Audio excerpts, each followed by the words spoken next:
Hello everyone, welcome to Magnet Brains, जहां आपको 100% free of cost education provide की जाती है।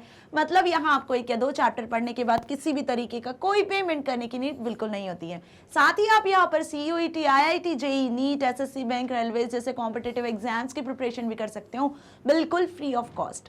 सो इसी अच्छी बात से स्टार्ट करते हैं आज की इस वीडियो को। This is professor Barkha Gupta, your computer educator for class 10 computer application book code 165 का। आज इस वीडियो में हम डिस्कस करने वाले हैं mid term question paper solution of Manav Bharati India International School का। ओके, सो आज की इस वीडियो में हम मिड टर्म क्वेश्चन पेपर को डिस्कस करेंगे विथ इट्स सॉल्यूशन।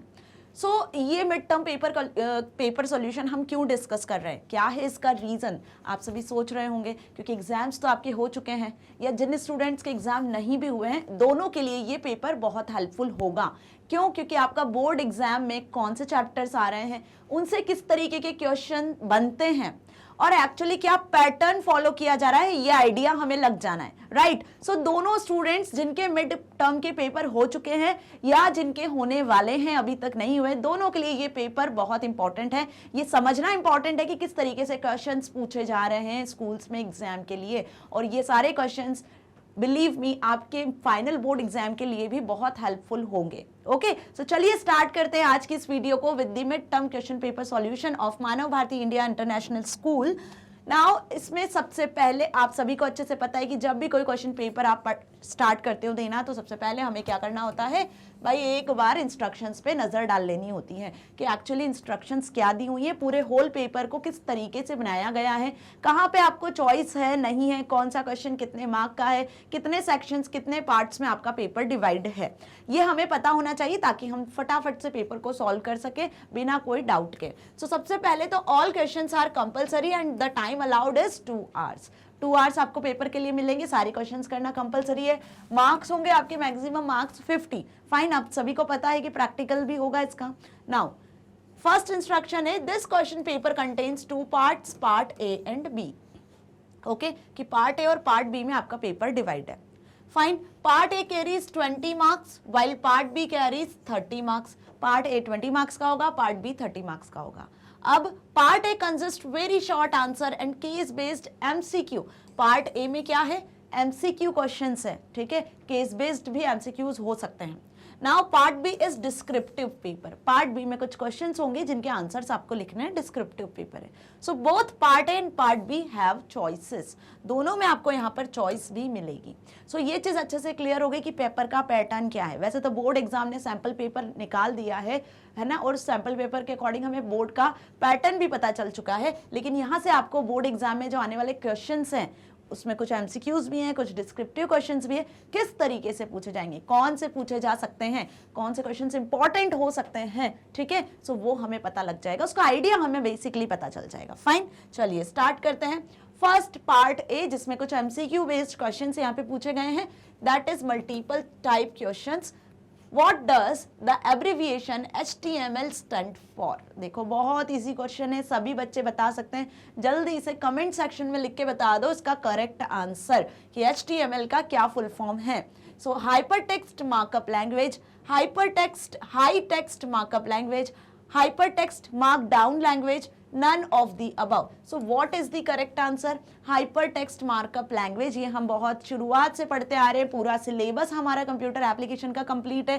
HTML वाला पार्ट हमने प्रैक्टिकल के साथ में कंप्लीट किया है। जो बच्चे नए हैं, जिन्होंने नहीं देखा है, डिस्क्रिप्शन बॉक्स में लिंक है, वहां से आप कंप्यूटर एप्लीकेशन का पूरा कोर्स, पूरा syllabus, topic wise videos, one shot, सब चीजें एक्सेस कर सकते हो, ठीक है, बिल्कुल free of cost. Magnet brains की वेबसाइट से भी एक्सेस कर सकते हो, यूट्यूब से तो करते ही हो ऑब्वियस आप सभी, लेकिन अब तो मोबाइल ऐप भी अवेलेबल है प्ले स्टोर से, वहां से भी आप उसे डाउनलोड करके वीडियो लेक्चर्स को एक्सेस कर सकते हो, बिल्कुल free of cost. So hyper text markup language is the full form of HTML। अब इसे एक्सप्लेन करने की मुझे जरूरत नहीं है क्योंकि हम इसे बहुत बार पढ़ चुके हैं। फिर भी हाइपर टेक्स्ट मार्कअप लैंग्वेज किस लिए होती है, वेब पेजेस को डिजाइन करने के लिए। इंटरनेट पे जो डॉक्यूमेंट्स होते हैं, जो पेजेस होते हैं, वेबसाइट जिन्हें आप एक्सेस करते हो, वो किस लैंग्वेज में बनाए जाते हैं, वो किस लैंग्वेज के थ्रू क्रिएट किए जाते हैं, तो वो HTML लैंग्वेज के थ्रू क्रिएट किए जाते हैं, ठीक है। तो वेब डॉक्यूमेंट क्रिएट करने के लिए जिस डॉक्यूमेंट को पहले आप प्रिपेयर करते हो वो HTML होता है, जिसमें हाइपर टेक्स्ट होती है। हाइपर टेक्स्ट क्या हो गया? हाइपर टेक्स्ट वो टेक्स्ट होती है जो इंटरनेट पर वेब ब्राउजर के थ्रू सपोर्ट की जाती है, ठीक है, समझ में आया?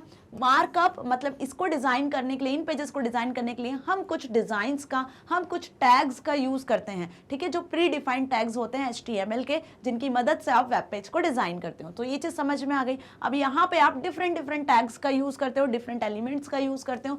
जैसे आप ऑडियो भी क्रिएट करवा सकते हो, कुछ हम बोल सकते हैं उसके लिए ऑडियो वीडियो टैग होते हैं। आप फॉर्म्स क्रिएट करवा सकते हो, लिस्ट, टेबल, डिफरेंट टाइप के ऑब्जेक्ट्स को आप वेब ब्राउजर पे, वेब पेजेस में क्रिएट कर सकते हो और वेब ब्राउजर के थ्रू हम उसे रन करते हैं। सो होप आपको हाइपर टेक्स्ट मार्कअप लैंग्वेज के बारे में समझ में आया। फाइन। सो क्या हो गया इसका full form? Hyper text markup language. ये कंफ्यूज करने के लिए लिखा हुआ है, इसको आपको नहीं समझना है। आपको क्या पता होना चाहिए कि HTML का फुल फॉर्म क्या होता है। वो लैंग्वेज, वो डॉक्यूमेंट जिसका यूज किया जाता है वेब पेजेस को डिजाइन करने के लिए, वेब पेजेस को बनाने के लिए, है ना, उस टेक्स्ट को हम बोलते हैं hyper text markup language. Fine, आगे बढ़े। Next, how many sizes of headers are available in HTML by default? अब HTML में डिफरेंट टाइप के टैग्स होते हैं। फाइन। अब यहाँ पे आपसे पूछा है कि हेडर कितने साइज का होता है, मतलब यदि आपको अपने वेब पेज का हेडिंग डिसाइड करना है, हेडिंग स्पेसिफाई करना है, तो यहाँ पे कितने साइज की हेडिंग्स अवेलेबल होती है HTML में। तो आपको पता होना चाहिए कि बाय डिफॉल्ट HTML में टोटल 6 हेडर्स अवेलेबल होते हैं और इन 6 हेडर्स के लिए आपको 6 हेडिंग टैग मिलते हैं। किस नाम से मिलते हैं? इस नाम से मिलते हैं, H1, H2, H3, H4, H5 and H6, ठीक है। So this all are the header, है ना, H1, H2, H3, H4, H5, H6। Largest heading tag होता है आपका H1 और स्मॉलेस्ट हेडिंग टैग होता है आपका H6। फाइन। अगर ये आपको पता है तो इससे रिलेटेड कोई सा भी क्वेश्चन एग्जाम में आएगा तो अब आप करके आ सकते हो। क्यों? क्योंकि ये इंपॉर्टेंट है, ये पूछा जाता है एग्जाम में। किसी भी तरीके से इसको वन वर्ड में पूछ ले या MCQs में पूछ ले या फिलअप्स में पूछ ले, पूछा जाता है लेकिन ये क्वेश्चन, ठीक है। सो ध्यान रखना है कि HTML 6 हेडर्स को सपोर्ट करता है, 6 साइज के हेडर्स को, जिसमें H1 सबसे बिगर लार्जेस्ट साइज होता है और H6 सबसे स्मॉलेस्ट होता है। कैसे? सपोज हम यहाँ पर कुछ हेडिंग देते हैं इस तरीके से कि आप कंप्यूटर को मेन हेडिंग बनाना चाह रहे हो, ठीक है। आपने इसको H1 से सेट करा, फिर H2 से थोड़ी सी स्मॉल हेडिंग हो जाएगी, जैसे सपोज मैंने उससे स्मॉल हेडिंग में लिख दिया कंप्यूटर, ठीक है। H3 और स्मॉल हो जाएगी, मतलब सब हेडिंग के फॉर्म में। H4 देन इससे भी स्मॉल साइज का हो जाना है हेडिंग, ठीक है। फिर H5 और स्मॉल, देन H6 कुछ इस तरीके से, राइट। तो ये हेडिंग के साइजेस होता है। सो H1, H2, H3, H4, H5, H6 कुछ इस तरीके से स्पेसिफाई करते हैं, कुछ इस तरीके से हम यहाँ पर साइज को स्पेसिफाई करते हैं। So what is the answer of this question is 6. How many sizes of headers are available in HTML? By default 6 sizes of headers are available in HTML, H1 to H6. H1 is the smallest, largest and H6 is the smallest. Okay, so size के according 6 headers available होते हैं. Now next question, what is the smallest header in HTML by default? देखो question next वही पूछा है कि smallest header कौन सा होता है, जल्दी बताओ। H1, H2, H6, H4 अभी हमने डिस्कस किया। सो स्मॉलेस्ट हेडर होता है H6. So H6 is the smallest header. Fine. Now next देखें अब, What are the types of list available in HTML? HTML में कितनी टाइप की लिस्ट होती हैं? HTML जो है वो कितने टाइप की लिस्ट को सपोर्ट करता है? ऑप्शंस देखो, ordered, unordered, bulleted, numbered, named, unnamed या नन ऑफ द अबव। अब ये सभी को अच्छे से पता है, हमने लिस्ट क्रिएट की है। लिस्ट सभी को पता है ना, जब आप किसी आइटम्स की लिस्ट क्रिएट करते हो, है ना, सपोज आपको अपने फ्रेंड्स के नाम की लिस्ट प्रिपेयर करनी है, आपको शॉपिंग करना है, तो उसके लिए आपको कितने आइटम्स को परचेज करना है, आपने उसकी लिस्ट प्रिपेयर कर ली जनरली, तो लिस्ट क्लियर है। अब लिस्ट कितने टाइप की यहाँ पर क्रिएट कर सकते हो आप, तो लिस्ट को जनरली हम इस तरीके से भी क्रिएट करते हैं 1 2 3 4 लिखकर, या फिर आप कुछ बुलेटेड वे में भी लिस्ट क्रिएट कर लेते हो, है ना। तो हम दोनों तरीके से लिस्ट क्रिएट करते हैं। आपने यहाँ पे अपने आइटम्स के नाम लिख लिए। So this is all about the list. तो लिस्ट यहाँ पर कितने टाइप की हो गई? ये 1 2 3 4 से जो आपको लिस्ट दिख रही है, ये क्या हो गई? आपकी ऑर्डर्ड लिस्ट हो गई। मतलब यहाँ पे आप एक ऑर्डर को फॉलो कर रहे हो, एक सीक्वेंस को फॉलो कर रहे हो। और ये जो बुलेट्स के फॉर्मेट है, तो यहाँ पे आप कोई भी ऑर्डर को फॉलो नहीं कर रहे हो, राइट। तो ये हो गई आपकी अनऑर्डर्ड लिस्ट। और इनके लिए जिन टैग का यूज किया जाता है इनको क्रिएट करने के लिए, तो ऑर्डर्ड के लिए OL टैग का यूज करते हैं, अनऑर्डर्ड के लिए हम UL टैग का यूज करते हैं, ये सभी को अच्छे से क्लियर है। अब ऑर्डर्ड लिस्ट ऐसा नहीं है कि 1 2 3 4 से ही क्रिएट होती है, आप रोमन नंबर से भी क्रिएट कर सकते हो लिस्ट, ओके, या फिर आप अल्फाबेटिकल भी लिस्ट क्रिएट कर सकते हो। आप अपने अकॉर्डिंग ऑर्डर्ड लिस्ट को किसी भी सीक्वेंस से क्रिएट कर सकते हो। इसी तरीके से अनऑर्डर्ड लिस्ट को भी आप यहाँ पर स्टार से क्रिएट कर सकते हो, है ना, एरो से क्रिएट कर सकते हो, ठीक है। So this is all about the unordered list. तो दो टाइप की लिस्ट होती है, ordered and unordered list. So correct answer is first, okay. हम यहाँ पे जिसका यूज कर रहे हैं वो बुलेटेड होता है, जिस पर्टिकुलर टाइप का यूज कर रहे हैं। सो ऑर्डर्ड लिस्ट में आप यहाँ पे नंबर टाइप का यूज कर रहे हैं और अनऑर्डर्ड लिस्ट में यहाँ पर हम बुलेट का यूज कर रहे हैं, ओके। सो ये ध्यान रखना है कि बुलेट और नंबर तो क्या हो गए, टाइप हो गए कि किस टाइप की लिस्ट है, कहां से स्टार्ट किया, क्या सीक्वेंस आप यहाँ पर यूज कर रहे हो। फाइन। सो अच्छे से समझ में आ गया कि ऑर्डर्ड अनऑर्डर्ड लिस्ट दो लिस्ट होती है, ओएल यूएल टैग इनके लिए यूज किया जाता है, दोनों का डिफरेंस हमें अच्छे से क्लियर हो गया। Fine. So correct answer is first. अब यहाँ पे बहुत ध्यान रखना क्योंकि ये क्वेश्चन भी हमेशा हर साल एग्जाम में आता है और पूछा जाता है, बोर्ड एग्जाम में भी ओएल यूएल टैग कहीं ना कहीं बहुत इंपॉर्टेंट है, okay. Now next, how to create an ordered list in HTML। अब ऑर्डर्ड लिस्ट को HTML में किस टैग की मदद से क्रिएट करते हैं, अभी बता दिया मैंने प्रीवियस क्वेश्चन में, UL OL HREF B। तो देखो UL टैग से तो अनऑर्डर्ड लिस्ट क्रिएट होती है, OL टैग से ऑर्डर्ड लिस्ट क्रिएट होती है। बाकी के इन दोनों के बारे में भी जान लेते हैं। HREF का क्या मतलब होता है, हाइपर टेक्स्ट रेफरेंस, मतलब जब आप लिंकिंग क्रिएट करते हो, एक वेब पेज को दूसरे वेब पेज से क्रिएट करने के लिए जिस टैग का यूज किया जाता है वो एंकर टैग होता है। तो एंकर टैग का एक एट्रीब्यूट होता है HREF, ठीक है। क्या होता है HREF, तो HREF का मतलब हाइपर टेक्स्ट रेफरेंस, कि वहां पे आप उस वेब पेज का रेफरेंस देते हो जिसको आपको लिंक करना है। पढ़ा है ना लिंकिंग, हाइपर लिंकिंग, नहीं पढ़ा है तो डिस्क्रिप्शन बॉक्स में लिंक है, वहां से देख लो। लिंकिंग को बहुत अच्छे से एक सेपरेट वीडियो में मैंने समझाया है, इंटरनल लिंकिंग क्या होती है, एक्सटर्नल लिंकिंग क्या होती है, प्रैक्टिकल के साथ। बी टैग का मतलब क्या होता है, बी टैग का मतलब होता है यहाँ पर बोल्ड। जब टेक्स्ट को आपको बोल्ड करना है, बोल्ड इटैलिक अंडरलाइन सभी समझते हो ना, वेब पेज बनाते हो या फिर आप वर्ड डॉक्यूमेंट का यूज करते हो, प्रेजेंटेशन स्लाइड्स वगैरह बनाते हो, तो वहां पे आप अपने टेक्स्ट को बोल्ड करते हो। सो यहाँ पे बोल्ड करने के लिए बी टैग का यूज किया जाता है। सो देखो यहाँ पे ऑर्डर्ड लिस्ट का पूछा था तो OL tag is used for ordered list. बाकी UL HREF बी टैग का क्या काम है ये भी हमने देख लिया। फाइन। ताकि आने वाले क्वेश्चंस में यदि कोई डाउट हो, आपको नहीं पता हो, तो आपको ये चीज भी क्लियर होना चाहिए कि बाकी ऑप्शंस रॉन्ग क्यों है। करेक्ट आंसर तो हमें पता है लेकिन बाकी रॉन्ग क्यों है वो रीजन भी हमें पता होना चाहिए ना। Next, we enclose HTML tags within. अब HTML टैग्स को किस में लिखते हो आप, कौन से सिंबल्स के अंदर उन्हें लिखा जाता है। सो कर्ली ब्रेसेस के अंदर लिखते हैं, एंगुलर ब्रैकेट्स में लिखते हैं, पैरेंथेसिस में मतलब सर्कुलर ब्रैकेट्स में लिखते हो, या फिर एक्सक्लेमेटरी मार्क में लिखते हो। सो ये चीज़ हमें अच्छे से क्लियर होना चाहिए, याद होनी चाहिए, पता होना चाहिए। यदि आपने HTML में कोई वेब पेज बनाया है ना, HTML लैंग्वेज का यूज़ किया, प्रैक्टिकल करके देखा है, पता है, तो आप जल्दी से इसका आंसर बता दोगे कि हमेशा HTML टैग को एंगुलर ब्रैकेट्स में लिखा जाता है। ये एंगुलर ब्रैकेट्स होता है जहाँ पे आप डिफ़ॉल्ट टैग का यूज़ करते हो HTML। जो भी आपको डॉक्यूमेंट बनाना है वो इसी टैग के अंदर लिखा जाता है। और फर्दर टैग्स को, जितने भी टैग्स होते हैं जो भी, वो किस में लिखे जाते हैं, एंगुलर ब्रैकेट्स में लिखे जाते हैं। Fine. Now next is how to display preformatted text in HTML। अब प्री फॉर्मेटेड मतलब जैसा आपने वेब पेज में लिखा है कंटेंट, जिस तरीके से लिखा है, जो भी फॉर्मेटिंग आपने अप्लाई की है, एज इट इज वैसा ही वेब पेज पर दिखे।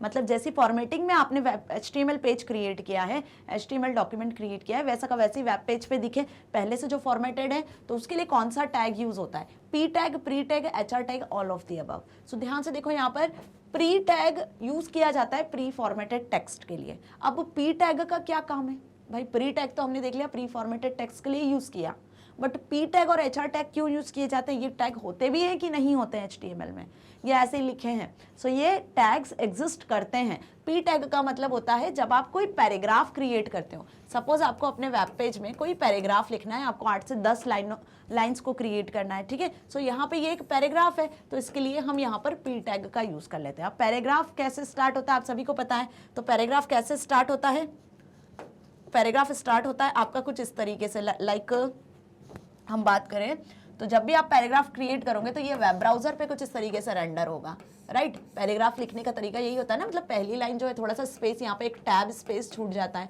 तो जब आप पी टैग का यूज करते हो तो आपका पैराग्राफ कुछ इस तरीके से वेब पेज पे क्रिएट होता है। अब आती है बात एचआर टैग की। तो एचआर का मतलब होता है हॉरिजॉन्टल रूलर। क्या होता है? Horizontal ruler. रूलर स्केल सभी को पता है, स्केल से आप लाइन ड्रॉ करते हो, हॉरिजॉन्टल, वर्टिकल। तो यहाँ पे एचआर टैग की मदद से आप हॉरिजॉन्टल लाइन ड्रॉ कर सकते हो अपने वेब पेज पे। एक रूलर ड्रॉ कर सकते हो डिफरेंट साइज का, थिकनेस के साथ आप उसको ड्रॉ कर सकते हो। डिफरेंट इसके एट्रीब्यूट्स भी होते हैं।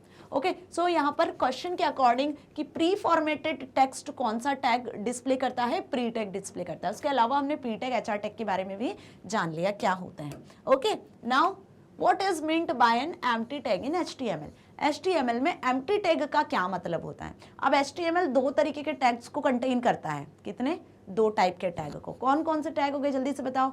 Container tag and empty tag, दोनों टाइप के टैग होते हैं।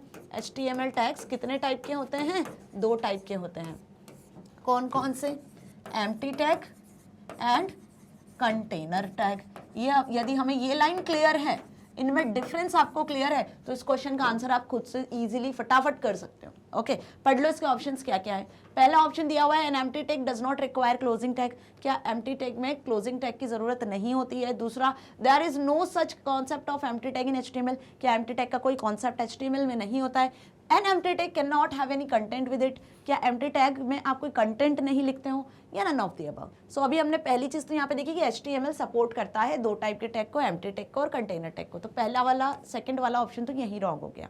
दूसरी चीज, अब बात आती है कि एम्प्टी टैग और कंटेनर टैग में क्या आप टेक्स्ट लिखते हो? तो ऑब्वियस हम टेक्स्ट लिखते हैं, तभी तो इन टैग्स का यूज करते हैं। टैग की मदद से ही तो आप जो कंटेंट लिखोगे वो वेब ब्राउजर पे रेंडर होगा, है ना, वेब ब्राउजर पे वेब पेज के फॉर्म में शो होगा। सो हमेशा दोनों टैग की बात कर रहे हैं हम, एम्प्टी, कंटेनर टैग, इनमें कंटेंट होता है, इनमें टेक्स्ट आप लिखते हो। सो यहाँ पे देखो कि यहाँ लिखा हुआ है empty tag cannot have, तो ये भी क्या हो गया आपका? फॉल्स हो गया। नाउ क्या होगा correct answer? N empty tag does not require closing tag. यही बेसिक इन दोनों में डिफरेंस भी है कि एम्प्टी टैग जिसका नाम है, इसमें स्टार्ट टैग तो होता है बट इसका एंड टैग नहीं होता है। ठीक है, इसमें एंड टैग नहीं होता, लेकिन कंटेनर टैग में दोनों होते हैं, स्टार्ट टैग भी होता है और एंड टैग भी होता है, जिसे हम क्लोज टैग के नाम से भी जानते हैं। This is the basic difference between them. So क्या लिखा है फर्स्ट आंसर जो करेक्ट है कि an empty tag does not require closing tag. Yes, इसको, इसके लिए एंड टैग या क्लोजिंग टैग की जरूरत नहीं होती है। एक एग्जाम्पल देख लेते हैं। ठीक है, जैसे मैंने अभी बताया लाइन ब्रेक करना है आपको, तो BR टैग आपने यूज कर लिया जो कि एक एम्प्टी टैग होता है। इसके आगे या पीछे आप कुछ भी लिखोगे ना, वहां से लाइन ब्रेक हो जाएगी। सपोज यहाँ मैंने लिखा हेलो और इसके बाद मुझे लाइन ब्रेक करवाना है और मैंने फिर लिखा वेलकम। ठीक है, फिर वेलकम के बाद लाइन ब्रेक करवाना है और यहाँ मैंने लिखा मैग्नेट ब्रेन्स। तो अब ये जब रेंडर होगा तो कैसे रेंडर होगा?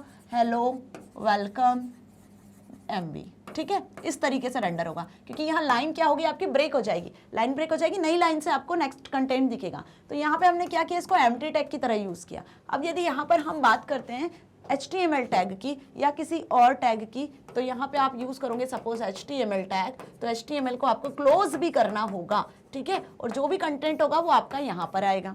तो BR टैग जो है एम्प्टी टैग, इसमें हमने कंटेंट भी लिखा है। ठीक है, साथ ही इसका कोई एंड टैग नहीं है, जैसे HTML का स्टार्ट और एंड टैग है। ठीक है, सो कंटेनर टैग और एम्प्टी टैग में अब डिफरेंस क्लियर हो गया अच्छे से क्या होता है, एग्जाम्पल के साथ मैंने समझा दिया। सो क्या हो गया? First is the correct answer, N empty tag does not require closing tag. Okay, now next, what are the attributes used to change the size of an image? Image का यदि साइज चेंज करना है तो आप किस attribute का use करते हो?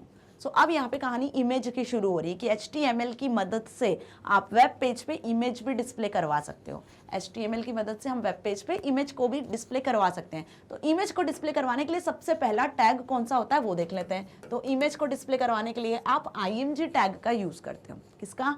IMG टैग का। अब इमेज डिस्प्ले करवानी तो सबसे पहले हमारे सिस्टम में इमेज स्टोर होना भी जरूरी है। आपके सिस्टम में कहीं ना कहीं C drive, D drive, desktop पे इमेज तो होना चाहिए। इमेज होगी तभी हम उसका पाथ देंगे और उस पाथ के अकॉर्डिंग इमेज आपकी वेब ब्राउजर पे दिखेगी। तो उसके लिए हम जिस एट्रीब्यूट का यूज करते हैं वो SRC होता है, जहाँ पे आप इमेज का नाम लिखते हो, इमेज का पाथ लिखते हो प्रॉपर। तो इसकी मदद से इमेज डिस्प्ले हो जाती है। अब क्वेश्चन में आपसे पूछा है कि इमेज का साइज चेंज करना है तो इसके लिए कौन सा एट्रीब्यूट होगा? तो इमेज का साइज चेंज करना है तो उसके लिए जिस एट्रीब्यूट का हम यूज करते हैं, क्या वो विड्थ हाइट होता है, बिग स्मॉल होता है, टॉप बॉटम होता है या नन? तो ऑब्वियस आपने ये ध्यान से सुना होगा या समझा भी होगा कि टॉप बॉटम तो अलाइनमेंट होती है। क्या होती है? टॉप बॉटम अलाइनमेंट होती है। वर्टिकल अलाइनमेंट के एट्रीब्यूट्स हो जाते हैं, वैल्यूज हो जाती है, तो ये तो होगा नहीं, राइट। बिग और स्मॉल ये कोई वैल्यू एग्जिस्ट नहीं करती है HTML में। तो यहाँ पर हम सेट करेंगे विड्थ और हाइट, क्योंकि जो भी इमेज, सपोज ये एक वेब ब्राउजर है, यहाँ पे लेफ्ट साइड पे आपको लेफ्ट साइड पे या राइट साइड पे आपको कोई इमेज डिस्प्ले करवानी है, तो इस इमेज का हाइट कितना होगा, इस इमेज का विड्थ कितना होगा, ये हम सेट कर सकते हैं ना, है ना। यही इसका साइज कहलाएगा एक्चुअली। तो यहाँ पे विड्थ और हाइट दो एट्रीब्यूट होते हैं इमेज के। क्या होते हैं? विड्थ और हाइट इमेज के साइज को चेंज करने के लिए, जिनकी वैल्यू आप पिक्सल्स में या फिर आप न्यूमेरिक वैल्यू सेट कर सकते हो। सपोज 20 और 60 हमने सेट किया, तो विड्थ हो जाएगी 20 और हाइट हो जाएगी 60। ओके, तो ये चीज़ अच्छे से समझ में आ गई कि इमेज को डिस्प्ले करवाने के लिए ING टैग का यूज़ किया जाता है। इमेज का पाथ मेंशन SRC में किया जाता है। इमेज की हाइट और विड्थ के अकॉर्डिंग आप इमेज का साइज सेट कर सकते हो कि ब्राउजर पे इमेज किस साइज में दिखना है। तीनों चीजें मैंने बताई है। क्यों बताई है ये? जस्ट बिकॉज, क्योंकि ये टैग भी इंपॉर्टेंट हैं, इससे रिलेटेड क्वेश्चन भी आते हैं एग्जाम में 100%। ये SRC पे बेस्ड क्वेश्चन तो हर साल पूछा जाता है। SRC का मतलब क्या हुआ? सोर्स, कि आपके सिस्टम में इमेज किस जगह पर है, किस सोर्स से आप इमेज को डिस्प्ले करवाना चाह रहे हो वेब पेज पर। बिना SRC एट्रीब्यूट के इमेज डिस्प्ले नहीं होती है। यदि आपने ING टैग यूज कर लिया, विड्थ और हाइट यूज कर लिया, तो कोई मतलब नहीं है। SRC के बिना आप जब इमेज स्पेसिफाई ही नहीं करोगे तो किसकी हाइट विड्थ सेट करोगे? तो ध्यान रखना है ये चीज कि SRC attribute is very important attribute to specify the image on web page. Okay, clear हो गया अच्छे से? Now so correct answer is A, width and height. Which HTML tag is used to insert an image? अब देखो insert करने के लिए image को कौन सा HTML टैग यूज किया जाता है। अभी हमने इमेज टैग की कहानी समझ ली पूरी अच्छे से। सो ध्यान से देखो यहाँ पर करेक्ट आंसर क्या है। अब आप खुद ही करके बता सकते हो, देखकर भी बता सकते हो कि कौन सा करेक्ट आंसर होगा। जैसा कि मैंने अभी एक्सप्लेन किया कि image URL is equals to HTML logo.jpg, image ALT HTML logo.jpg, image SRC HTML logo.jpg, image link HTML logo.jpg। तो मैंने क्या बताया अभी कि इमेज टैग को आप यूज करते हो with its attributes SRC। So this is the correct answer. बिना SRC एट्रीब्यूट के आप इमेज को क्रिएट नहीं कर सकते, इमेज को रेंडर नहीं करवा सकते हो वेब ब्राउजर पे। सो SRC की मदद से ही हम बताते हैं कि कौन सी इमेज को आपको वेब पेज पे लगाना है, डिस्प्ले करवानी है ना। और हाइट विड्थ एट्रीब्यूट के थ्रू बताते हैं कि इमेज का क्या हाइट होगा, क्या विड्थ होगी। फाइन, सो SRC एट्रीब्यूट अब क्लियर है। फाइन, अब यहाँ पे देखो URL की बात करें तो URL कुछ नहीं होता है। ओके, ये एट्रीब्यूट यहाँ पे इमेज में एग्जिस्ट नहीं करता है। लिंक एट्रीब्यूट भी यहाँ एग्जिस्ट नहीं करता। लिंक एट्रीब्यूट आप हेडर टैग में यूज करते हो, ठीक है, स्टाइल टैग में यूज किया जाता है। लिंकिंग का यूज किया है हमने by the way. Next, alt जो है, ये जो दिख रहा है, ये एट्रीब्यूट होता है किसका? इमेज टैग का, बट इसको इस तरीके से यूज नहीं किया जाता है। ऑल्ट का क्या मतलब होता है? ऑल्ट का मतलब होता है ऑल्टरनेट टेक्स्ट। क्या होता है? Alternate text. अब ऑल्टरनेट मतलब यदि इमेज डिस्प्ले नहीं हुई तो उसके बदले में कुछ तो डिस्प्ले हो। तो इमेज डिस्प्ले नहीं हुई तो आप चाहते हो कि वहां पर कोई टेक्स्ट डिस्प्ले हो जाए, एक टूल टिप में, एक टेक्स्ट बॉक्स में कुछ टेक्स्ट डिस्प्ले हो कि इमेज रेंडर नहीं हुई है, या इमेज में कोई प्रॉब्लम है, या ये इमेज किससे रिलेटेड थी उसकी इंफॉर्मेशन डिस्प्ले हो जाए, तब हम ऑल्ट एट्रीब्यूट का यूज करते हैं। समझ में आया? जैसे सपोज आपने इमेज टैग में क्या SRC एट्रीब्यूट को स्पेसिफाई किया। अब SRC एट्रीब्यूट में आपने कंप्यूटर की इमेज लगाई, computer.jpg। फाइन, अब आप चाहते हो कि जब कर्सर लेकर जाए, अब ये वेब पेज है, इस वेब पेज पे यहाँ पे कंप्यूटर की एक इमेज डिस्प्ले हो रही है। जब यूजर यहाँ पे कर्सर लेकर जाए तो एक टूल टाइप, एक टेक्स्ट बॉक्स आए, एक टूल टिप आए और इसमें कुछ इन्फॉर्मेशन भी लिखी हुई आए, है ना। जब यूजर वहां कर्सर लेकर जाए तो हम उसको किस में स्पेसिफाई करते हैं? ऑल्ट एट्रीब्यूट में। सो यहाँ पे हमने स्पेसिफाई कर दिया, डबल इन्वर्टेड में लिख दिया कंप्यूटर इमेज। ओके, सो अब जब भी यूजर इसके ऊपर कर्सर लेकर जाएगा तो उसको यहाँ पे क्या शो होगा? लिखा हुआ कंप्यूटर इमेज दिखेगा एक टूल बॉक्स के अंदर। Whenever you place a cursor on the image, किसकी मदद से? बाय दिस एट्रीब्यूट ऑल्ट, जिसका फुल फॉर्म है ऑल्टरनेट टेक्स्ट। ठीक है, कि इमेज के ऑल्टरनेट आपको टेक्स्ट भी शो करेगा।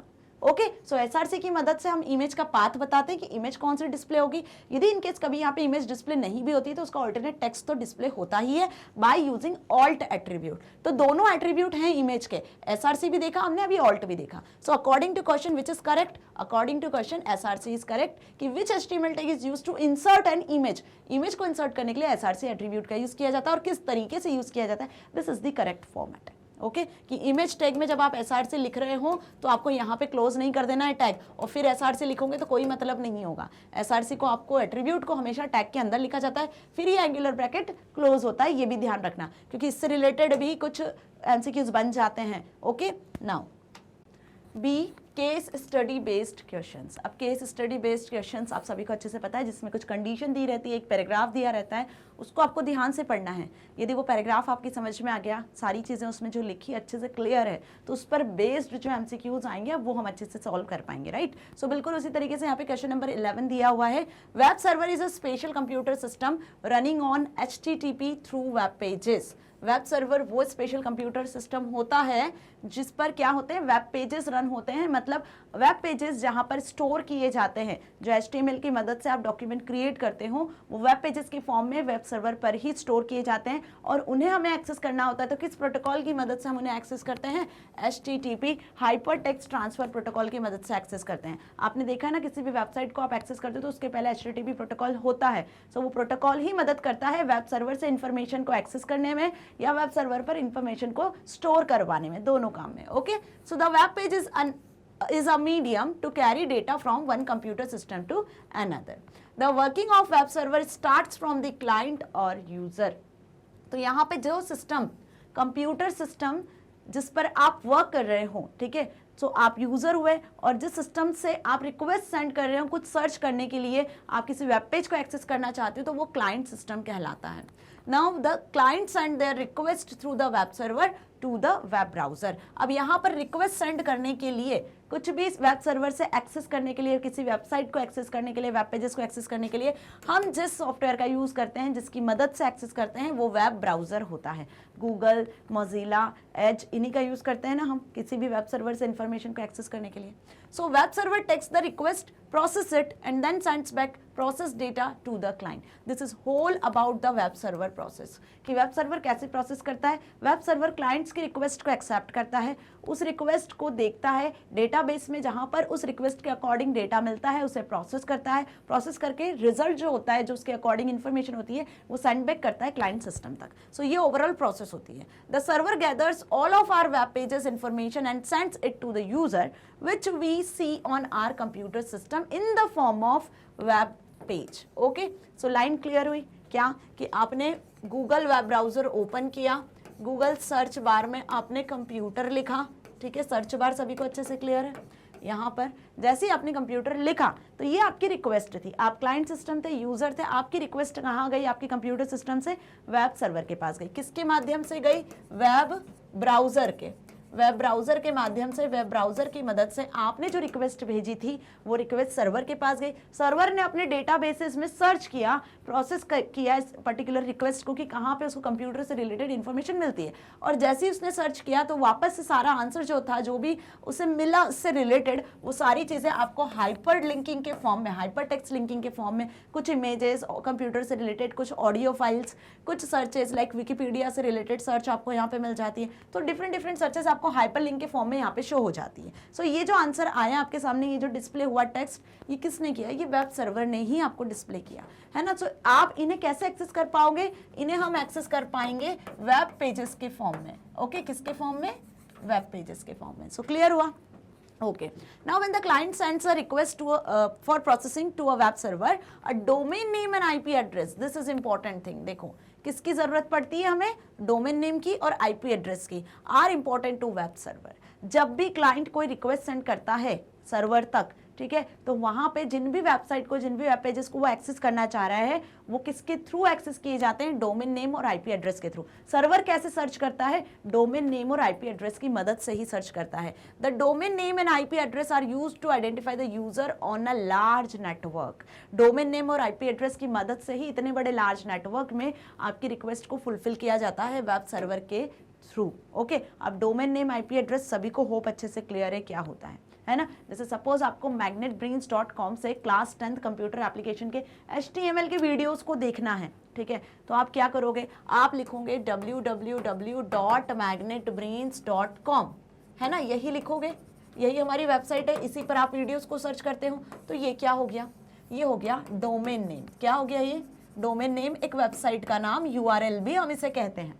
ये डोमेन नेम मैग्नेट ब्रेन्स की वेबसाइट का है। सर्वर इसे कैसे समझेगा, डोमेन नेम से। लेकिन वेब सर्वर क्या करता है, वेब सर्वर इस डोमेन नेम को इसके IP एड्रेस से सर्च करता है। किससे, IP एड्रेस से, कि वेब सर्वर पर जहां पर इसके वेब पेजेस, ये वेबसाइट स्टोर है, वो किस एड्रेस पर स्टोर है। जैसे आप जहाँ रहते हो वहाँ पे आपका एड्रेस होता है, आप किसी न किसी एड्रेस पे रहते हो ना, आप अपने नाम से उस एड्रेस पे पहचाने जाते हो। बिल्कुल उसी तरीके से जो वेबसाइट है उसमें जो वेब पेजेस हैं, यदि वो सर्चिंग होती है तो वो पर्टिकुलर उसके डोमेन नेम और उसके IP एड्रेस से ही सर्च की जाती है। मतलब डोमेन नेम कन्वर्ट हो जाता है IP एड्रेस में, कहाँ पर, सर्वर साइट पर जाकर। सर्वर उसे IP एड्रेस के नाम से पहचानता है, ओके। और हर एक वेबसाइट का, हर एक वेब पेज का यूनिक IP एड्रेस होता है, यूनिक डोमेन नेम होता है। कभी भी आपने सुना नहीं होगा कि सिमिलर डोमेन नेम होगा या सिमिलर IP एड्रेस होगा। हर एक वेबसाइट का, वेब पेज का क्या होता है, यूनिक IP एड्रेस और यूनिक डोमेन नेम होता है। सो ये हमने कुल मिलाकर यहाँ पर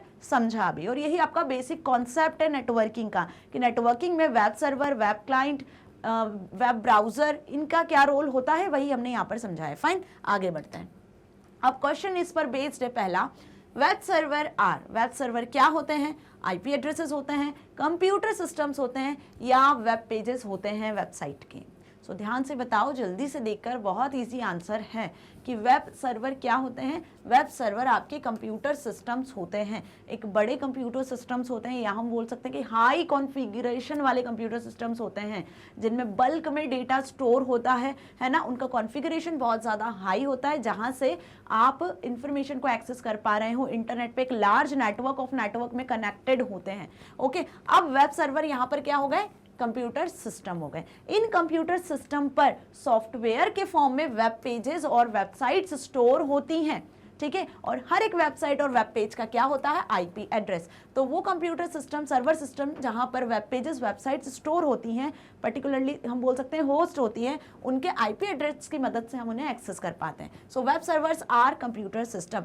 not IP address, not web pages, okay. ये क्लियर हुआ, फाइन। आगे बढ़ते हैं। What does the web server need to send back information to the user, what does the web server need to send back information to the user. User को information वापस send करने के लिए web server जो है वो क्या करता है, होम एड्रेस का यूज करता है, डोमेन नेम का यूज करता है, IP एड्रेस का यूज करता है, या both B and C।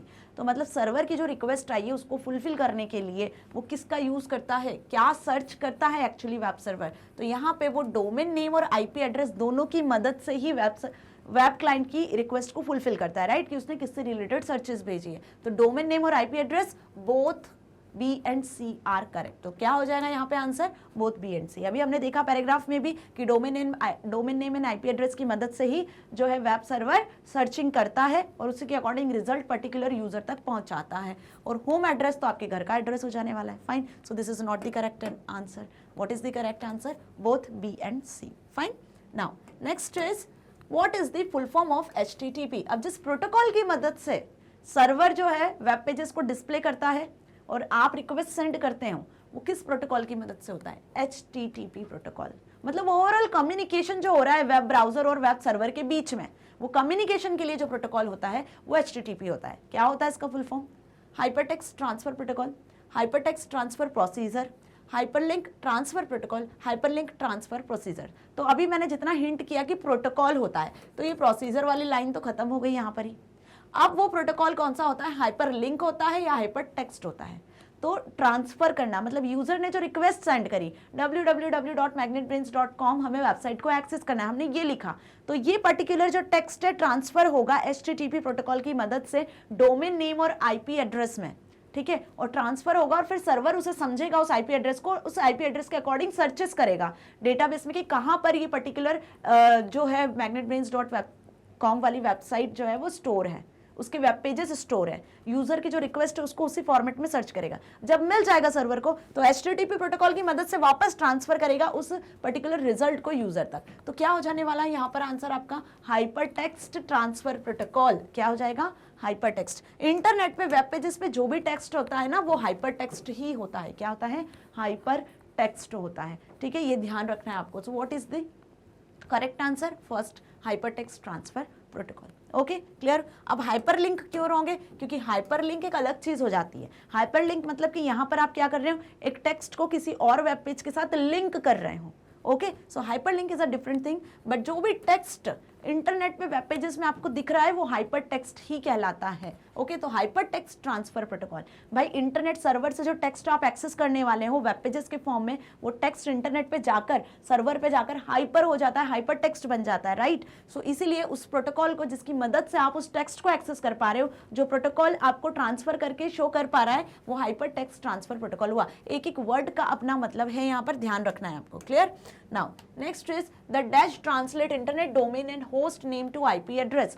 Internet domain को, होस्ट नेम को IP एड्रेस में जो कन्वर्ट करता है वो क्या है, कौन ट्रांसलेट करता है। डोमेन नेम सिस्टम में ये होता है वर्किंग, राउटिंग इंफॉर्मेशन प्रोटोकॉल का काम होता है, गूगल का काम होता है, नेटवर्क टाइम प्रोटोकॉल का होता है। सो अभी हमने देखा पैराग्राफ में कि डोमेन नेम सिस्टम एक ऐसा सिस्टम है जिसमें डोमेन नेम जो होता है, जो वेबसाइट का नाम होता है, आपका जो URL होता है, वो पर्टिकुलर डोमेन नेम किस में कन्वर्ट होता है, IP एड्रेस में, होस्ट एड्रेस में, नेम में कन्वर्ट होता है। ओके, सो किस पर्टिकुलर प्रोसीजर की मदद से, किस सिस्टम की मदद से, डोमेन नेम सिस्टम की मदद से।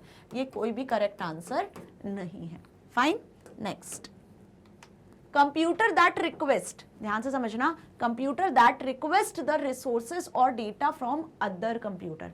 वो कंप्यूटर जो कि रिक्वेस्ट करता है रिसोर्सेज के लिए, डेटा के लिए। रिसोर्सेज मतलब यहाँ पे वेबसाइट की बात कर रहे हैं हम, वेब पेजेस की बात कर रहे हैं। सो वो कंप्यूटर जो कि रिसोर्सेज और डेटा के लिए रिक्वेस्ट करता है किसी और कंप्यूटर से, अदर कंप्यूटर से, इज कॉल्ड एज, उस पर्टिकुलर कंप्यूटर को हम क्या कहते हैं, सर्वर कहते हैं, क्लाइंट कहते हैं, नन ऑफ द अबव या A एंड B दोनों। सो यहाँ पर हम उस कंप्यूटर सिस्टम को पर्टिकुलरली क्लाइंट सिस्टम कहते हैं। भाई वो सिस्टम जो कि रिक्वेस्ट कर रहा है, सो ये हो गया आपका क्लाइंट सिस्टम। ओके, ये क्या करता है, रिक्वेस्ट करता है। जिस सिस्टम से रिक्वेस्ट कर रहा है वो कहलाता है सर्वर सिस्टम। सर्वर सिस्टम का काम क्या होता है, आपकी रिक्वेस्ट को फुलफिल करना, बदले में रेस्पॉन्स सेंड करना। ओके, सो समझ में आ गई ये वर्किंग, इसी को क्लाइंट सर्वर आर्किटेक्चर कहते हैं। अब मल्टीपल क्लाइंट सिस्टम होते हैं, मल्टीपल क्लाइंट सिस्टम होते हैं जो सर्वर के साथ में कम्युनिकेशन स्टैब्लिश करते हैं। और कम्युनिकेशन के लिए यहाँ पे ये जो रिक्वेस्ट रिस्पॉन्स का काम है, जिस प्रोटोकॉल की मदद से होता है, वो HTTP होता है। ठीक है, और यहाँ पे क्लाइंट जिस फॉर्मेट में रिक्वेस्ट करता है वो URL के फॉर्मेट में रिक्वेस्ट उसकी जाती है, URL को ही सर्च किया जाता है, जो कि डोमेन नेम सिस्टम के अंडर आता है। डोमेन नेम सिस्टम में आपका जो URL है, जो डोमेन है, उसको IP एड्रेस में कन्वर्ट किया जाता है। सर्वर के पास में यहाँ पर लार्ज डेटा बेसेस होते हैं, इन डेटा बेसेस में से सर्चिंग होती है IP एड्रेस के फॉर्म में। ओके, क्लियर हो गया। This is all about client server architecture. So what is the correct answer, जो सिस्टम रिक्वेस्ट करता है क्लाइंट सिस्टम कहलाता है, और जो सिस्टम रिक्वेस्ट को फुलफिल करता है, रिस्पॉन्स सेंड करता है, सर्वर सिस्टम कहलाता है। Okay, now short answer type question answer C. अब सी वाला जो पार्ट है इसमें कुछ क्वेश्चन आंसर्स आपको यहाँ दिख रहे हैं। That is what is tag. Tag क्या होता है। सो अभी हमने स्टार्टिंग में ही डिस्कस कर लिया था कि HTML लैंग्वेज का जब आप यूज़ करते हो, हाइपर टेक्स्ट मार्कअप लैंग्वेज का, तो वहाँ पर जो भी कोड आप लिखते हो वो टैग में होते हैं। मतलब HTML लैंग्वेज में आप जिस भी चीज़ को लिख रहे हो, जिस भी कंटेंट को, टेक्स्ट को आप वेब सर्वर पर एक्सेस करना चाहते हो, वेब पेज क्रिएट करवाना चाहते हो, तो वो टैग की मदद से ही होता है। तो टैग क्या होगा, tag is use to show the start and, एक मिनट है ना, क्या बोला मैंने, tag is use to show the start and end of HTML document. HTML document का स्टार्ट और एंड को शो करता है। ठीक है, दूसरा पॉइंट क्या लिख दोगे आप टैग में, ये हेल्प करता है, किसको हेल्प करता है, वेब ब्राउजर को। वेब ब्राउजर पर आपका जो टेक्स्ट है उसको शो करवाने के लिए, है ना, वेब ब्राउजर पर वेब पेजेस को शो करवाने में हेल्प करता है। वेब पेजेस क्रिएट करने में हेल्प करता है। वेब पेजेस का क्रिएशन भी आप HTML लैंग्वेज के थ्रू ही करते हो। टैग को किस में मेंशन किया जाता है? एंगुलर ब्रैकेट में मेंशन किया जाता है। एग्जाम्पल क्या लिख कर आ जाओगे? HTML टैग का एक एग्जाम्पल लिख कर आ जाना। इस तरीके से यहाँ पे आप कोड लिखते हो और एंड इस तरीके से करते हो टैग को, तो ये एक फॉर्मेट होता है। सो इस तरीके से आपको आंसर लिख कर आना है एग्जाम में। पॉइंट वाइज आंसर लिख कर आओगे, बहुत अच्छे मार्क्स मिल जाने वाले हैं। हमेशा आंसर को पॉइंट वाइज लिख कर आओ, एग्जाम्पल्स के साथ, डायग्राम्स के साथ एक्सप्लेन करके आओ, हमेशा आपको अच्छे मार्क्स मिलेंगे। देखो फिर से बताया मैंने, पॉइंट वाइज, डायग्राम के साथ और क्या बताया, एग्जाम्पल के साथ आंसर को लिखोगे तो definitely you score highest marks. Fine, तो ये चीज समझ में आ गई कि टैग क्या हो गए। Okay, next question, define a container tag. अब कंटेनर टैग क्या हुआ? कंटेनर टैग वो टैग्स होते हैं जिसमें स्टार्ट और एंड टैग होता है और जिसमें क्या होता है, कुछ टेक्स्ट को वो कंटेन करते हैं। सो प्रॉपर यहाँ पे स्टार्ट और एंड को बताने के लिए हम कंटेनर टैग का यूज करते हैं। सो दो टाइप के टैग होते हैं HTML में, empty tag and container tag, ये भी समझा दिया मैंने। सो यहाँ पर आप कंटेनर टैग को क्या लिख सकते हो? Shows start and and. Okay, जो कि स्टार्ट और एंड को शो करता है वो कंटेनर टैग कहलाता है। अब इसका एग्जांपल अगेन आप यहाँ पे मेंशन करके आ सकते हो, इसका सिंटेक्स बता सकते हो कैसे आपको यूज करना है।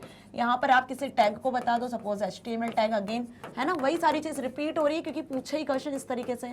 HTML टैग क्लोज कर दो। So this is the container tag. यहाँ पे आप फर्दर टैग्स का यूज कर सकते हो और अदर एग्जाम्पल भी आप यहाँ पे लिख कर आ सकते हो। सपोज आप बोल्ड टैग का यूज कर लो, कोई टेक्स्ट आपको बोल्ड करना है ना, मैग्नेट ब्रेन्स, कोई आपको इस टेक्स्ट को ही बोल्ड करके शो करवाना है, तो मैग्नेट ब्रेन्स आपने यहाँ पे लिखा और इस टैग को फिर आपने यहाँ पर क्लोज कर दिया, तो ये भी मतलब बोल्ड टैग। अब ये जो टेक्स्ट आपने यहाँ पे लिखा है, ये यहाँ पे एंड हो रहा है टैग और ये टेक्स्ट क्या हो जाएगा, बोल्ड हो जाएगा बाय यूजिंग दिस टैग। तो कंटेनर टैग क्लियर, जिसमें स्टार्ट और एंड टैग दोनों टैग होते हैं। और एंड कैसे करते हो आप? यहाँ पर बैकस्लैश लगाकर। तो दोनों टैग में डिफरेंस समझ में आ रहा है? स्टार्ट में कोई बैकस्लैश नहीं है, एंड टैग में बैकस्लैश है। सो ये भी ध्यान रखना है। Okay, now next question, write the HTML code to display your name in bold, italic and underline. देखो वही सेम चीज आ गई जो मैंने अभी बोल्ड टैग में बताई थी आपको, कि आपको एक ऐसा HTML कोड लिखना है जो कि आपके नाम को बोल्ड, इटैलिक और अंडरलाइन तीनों में शो करे। ओके, सो सपोज मेरा नाम क्या है, बरखा गुप्ता, है ना, तो अब इसे मुझे बोल्ड, इटैलिक, अंडरलाइन में शो करवाना है। तो हमने क्या लिखा है, यहाँ पर नाम लिख लिया, आप अपना नाम लिख लेना, फाइन। अब इसको आपको बोल्ड, इटैलिक, अंडरलाइन शो करवाना है। सो किस सीक्वेंस में आपको यूज करना है, कौन सा टैग आपको यहाँ पे यूज करना है वो देखो। सबसे पहले हमने बी टैग का यूज किया और बी टैग को आपको यहाँ पे क्लोज भी कर देना है, ठीक है। फिर आपने आई टैग का यूज किया, आई टैग इटैलिक के लिए यूज होता है, और यू टैग का यूज किया, यू टैग अंडरलाइन के लिए होता है। तो अब ये जो नेम है वो बोल्ड भी हो जाएगा, इटैलिक भी हो जाएगा, अंडरलाइन भी हो जाएगा। अब क्लोज किस सीक्वेंस में करना है? सो यहाँ पे देखो, अंडरलाइन को आपको सबसे पहले क्लोज करना है, इटैलिक को फिर क्लोज करना है और फिर बोल्ड को क्लोज करना है। सो ये हो गया आपका कोड, जिसकी मदद से जो नाम आपने यहाँ पे लिखा है वो नाम बोल्ड भी हो जाएगा, इटैलिक भी हो जाएगा, अंडरलाइन भी हो जाएगा। सो अब कैसे शो होगा आपको, इसका आउटपुट कैसे शो होगा, कुछ इस तरीके से। ओके, कि आपको अपना नाम बोल्ड भी शो होगा, इटैलिक भी शो होगा और अंडरलाइन भी शो होगा। इटैलिक भी शो करवाना है, राइट, तो इटैलिक वे में भी आपको लिखना होगा, ठीक है। तो दिस इज समथिंग लाइक इस तरीके से आउटपुट आपको शो होगा। ओके, ये अंडरलाइन भी आ गई, क्लियर हुआ। सो ये इसका आउटपुट हो जाने वाला है। फाइन, किसका यूज करना है आपको? BIU टैग का यूज करना है, BIU tag for bold, italic and underline. अब बोल्ड करने के लिए एक और टैग भी यूज किया जाता है, स्ट्रॉन्ग टैग भी यूज करते हैं। स्ट्रॉन्ग टैग की मदद से भी हम टेक्स्ट को बोल्ड कर सकते हैं। तो दोनों टैग होते हैं, बोल्ड भी और स्ट्रॉन्ग टैग भी। कंफ्यूज मत होना, इस पर बेस्ड कंफ्यूजन के क्वेश्चंस बहुत आते हैं MCQs में। Okay, now what is the purpose of using the tags H1 to H6? H1 से H6 के बीच में जिन टैग्स का आप यूज करते हो, H1 to H6 क्या होते हैं, इनका क्या पर्पस है बेसिकली, वो आपको यहाँ बताना है। तो आपको पता होना चाहिए कि पहला पॉइंट तो क्या हो जाएगा कि H1 से जो H6 टैग होते हैं, ये होते हैं आपके हेडर टैग्स। कौन से टैग होते हैं? हेडर टैग्स, है ना। टोटल 1 to 6 हेडिंग्स आपको प्रोवाइड करते हैं कि आप अपने वेब पेज में कुछ हेडिंग्स क्रिएट करना चाहते हो तो वो क्रिएट कर सकते हो। H1 to H6 इस तरीके से आप उनको यूज कर सकते हो, ठीक है, जिसमें H1 क्या होती है आपकी लार्जेस्ट हेडिंग होती है और H6 क्या होती है स्मॉलेस्ट हेडिंग होती है ना। ये भी क्लियर है हमें। अब यही बताना था पर्पस कि what is the purpose of H1 to H6। So H1 to H6 जो टैग्स होते हैं वो हेडिंग टैग्स होते हैं।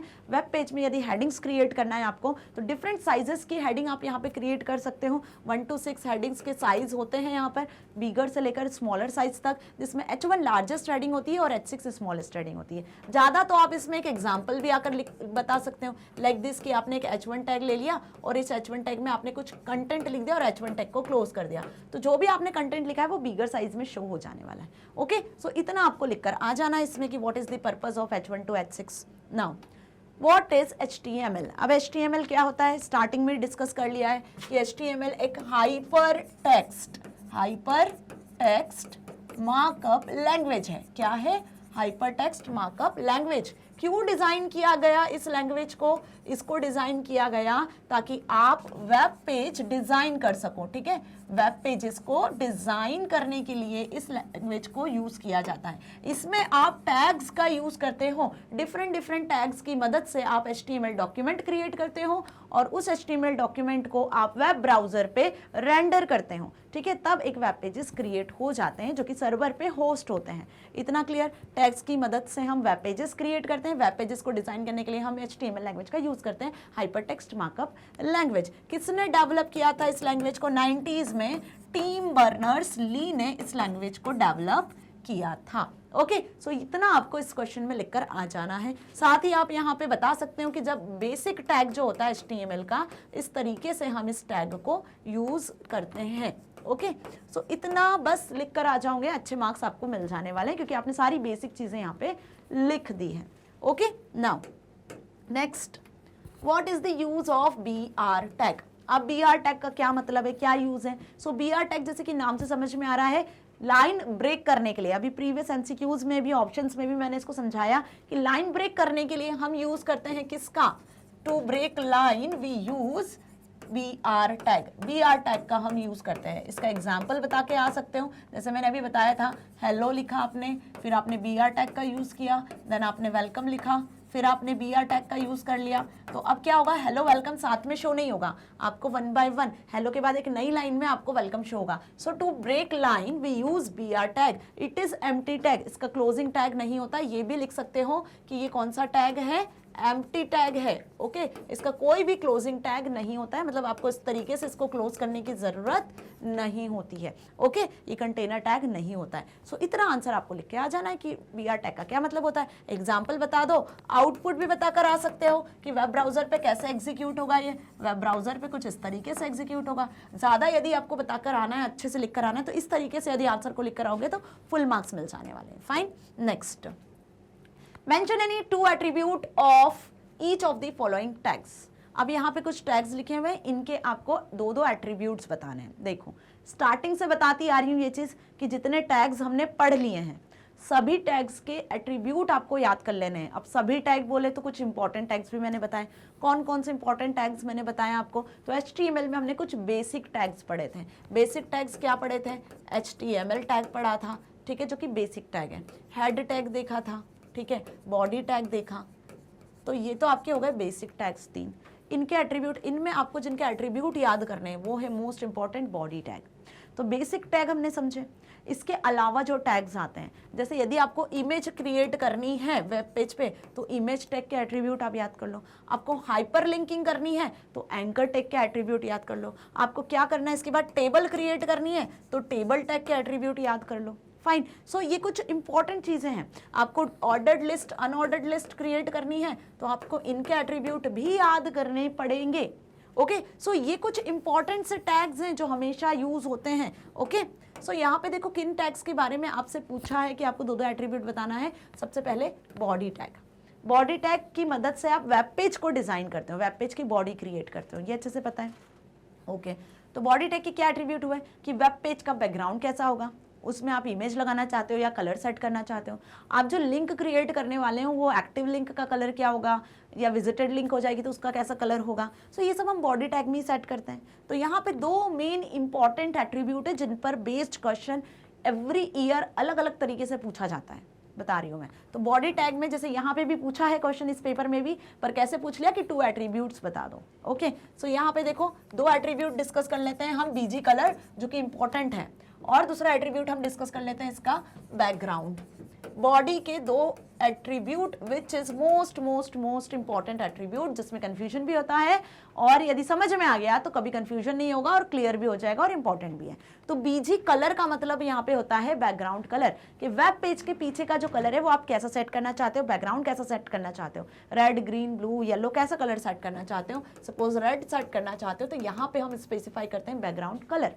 अब यदि आप बैकग्राउंड में कोई इमेज लगाना चाहते हो, क्या लगाना चाहते हो, बैकग्राउंड में कोई इमेज, कोई वॉलपेपर जैसा सेट करना चाहते हो वेब पेज के पीछे, तो यहाँ पे आप जिस एट्रीब्यूट का यूज करते हो वो होता है बैकग्राउंड, जहां पे हम जिस फाइल को आपको एज ए बैकग्राउंड सेट करना है, एज ए इमेज सेट करना है, उस फाइल का नाम लिखते हैं। सपोज कोई फ्लावर का आपको बैकग्राउंड सेट करना है तो flower.jpg, ठीक है। अब यहाँ पे आपने बैकग्राउंड फाइल का नाम लिख दिया कि आपको बैकग्राउंड में इस फाइल को सेट कर देना है। जब आपको बैकग्राउंड में कलर सेट करना है तो बीजी कलर एट्रीब्यूट यूज होता है। जब आपको बैकग्राउंड में कोई इमेज सेट करना है ना, या आपको कोई वॉलपेपर सेट करना है तो आपको उस फाइल का नाम यहाँ पे लिखना होता है, ठीक है। सो बैकग्राउंड मतलब कि इमेज और बीजी कलर मतलब कि कलर, ये ध्यान रख लेना बस। तो ये दो एट्रीब्यूट होते हैं। इसके अलावा ए लिंक, लिंक और वी लिंक, ये तीन एट्रीब्यूट और होते हैं, ठीक है। इनका काम क्या होता है, इनका काम होता है कि जो जब आप लिंक क्रिएट कर रहे हो, हाइपर लिंक एट्रीब्यूट ए टैग से आप लिंक क्रिएट करते हो ना, तो उस लिंक का क्या कलर होगा। सपोज यहाँ पे मैंने लिखा click here,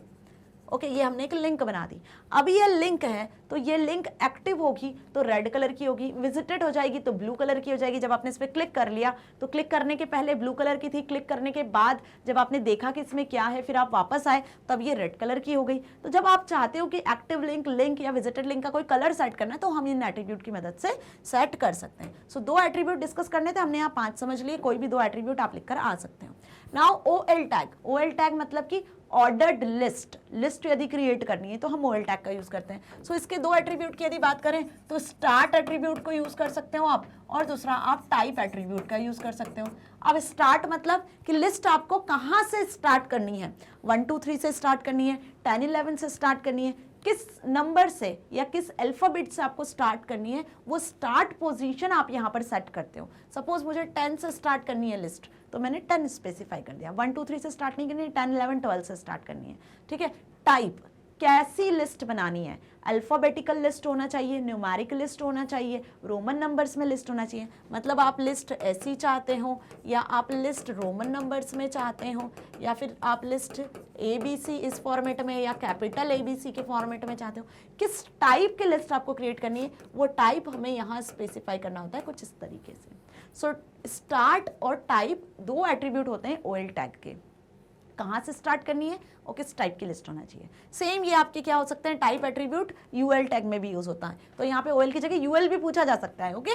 now HR tag मतलब हॉरिजॉन्टल रूलर, HR टैग बताया था ना। सो यहाँ पे इसके एट्रीब्यूट क्या हो जाएंगे, पहला हो जाएगा साइज, कि आपका जो लाइन होगी हॉरिजॉन्टल लाइन उसका क्या साइज होगा, है ना। इसको हम नंबर्स में स्पेसिफाई करते हैं कि 20 30 px पिक्सल्स में स्पेसिफाई कर सकते हो आप, ठीक है। नाउ नेक्स्ट देखो एट्रीब्यूट क्या हो सकता है कि जो आपका हॉरिजॉन्टल लाइन है उसकी थिकनेस क्या होगी, तो यहाँ पर आप विड्थ एट्रीब्यूट भी यूज कर सकते हो कि आपकी लाइन जो है उसको भी आप इस तरीके से पिक्सल्स में स्पेसिफाई कर सकते हो कि जो आपकी लाइन है वो 30 पिक्सल्स के साथ में थिक होगी, इस तरीके की लाइन होगी, या फिर आपकी लाइन कम थिक होगी, लेस थिक होगी, कैसी लाइन आपको ड्रॉ करनी है, तो यहाँ पे आप विड्थ भी स्पेसिफाई कर सकते हो। फाइन। नाउ इसके बाद देखो विड्थ के बाद भी कुछ एट्रीब्यूट्स होते हैं जिनका आप यूज कर सकते हो। जैसे मैंने यहाँ पे क्या बताया अभी आपको, साइज और विड्थ, यहाँ पे आप इसका कलर भी सेट कर सकते हो कि कौन सा कलर होगा हॉरिजॉन्टल रूलर का। सो साइज, विड्थ, कलर जैसे एट्रीब्यूट HR के हो जाने वाले हैं, ओके।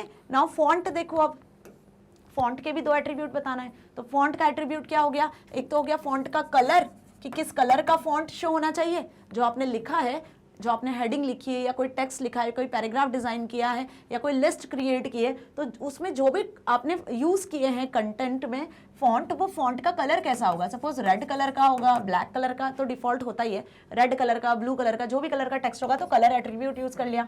साइज, फॉन्ट का साइज कितना होगा, 20 30 12 11 कितना आपको रखना है, राइट। तो यहाँ पे आप फॉन्ट का साइज स्पेसिफाई कर सकते हो। साथ ही आप फॉन्ट का फेस भी स्पेसिफाई कर सकते हो। अब फॉन्ट का टाइप मतलब फेस ही होता है, टाइप नहीं यूज करना, फेस यूज करना। ये कंफ्यूजन का क्वेश्चन होता है, हर साल पूछा जाता है कि फॉन्ट का यदि आपको स्टाइल चेंज करना है, फॉन्ट का टाइप चेंज करना है, मतलब आपको एरियल से टाइम्स न्यू रोमन में चेंज करना है, या आपको कैलिबरी सेट करना है, आपको जो भी टाइप सेट करना है, स्टाइल सेट करना है, उसके लिए जो एट्रीब्यूट होता है वो फेस होता है। सपोज आपको एरियल सेट करना है, ठीक है, तो यहाँ पे हमने किस एट्रीब्यूट का यूज किया, फेस। टाइप यूज नहीं होता है, फेस यूज होता है। बोलते हैं हम कि फॉन्ट का टाइप चेंज करना है, बट उसके लिए जो एट्रीब्यूट होता है वो फेस एट्रीब्यूट होता है। ओके, सो हमने यहाँ पर 2 से ज्यादा एट्रीब्यूट्स को डिस्कस कर लिया है। होप आपको अच्छे से समझ में आ गया होगा। यदि वीडियोस देखिए ना हर एक टैग्स की, तो आपको ये एट्रीब्यूट समझने में ज्यादा प्रॉब्लम नहीं जानी है। ओके, नाउ कमेंट्स क्या हुए। अब कमेंट्स का मतलब होता है HTML में या किसी भी प्रोग्रामिंग लैंग्वेज की हम बात करें तो वहाँ पे वो टेक्स्ट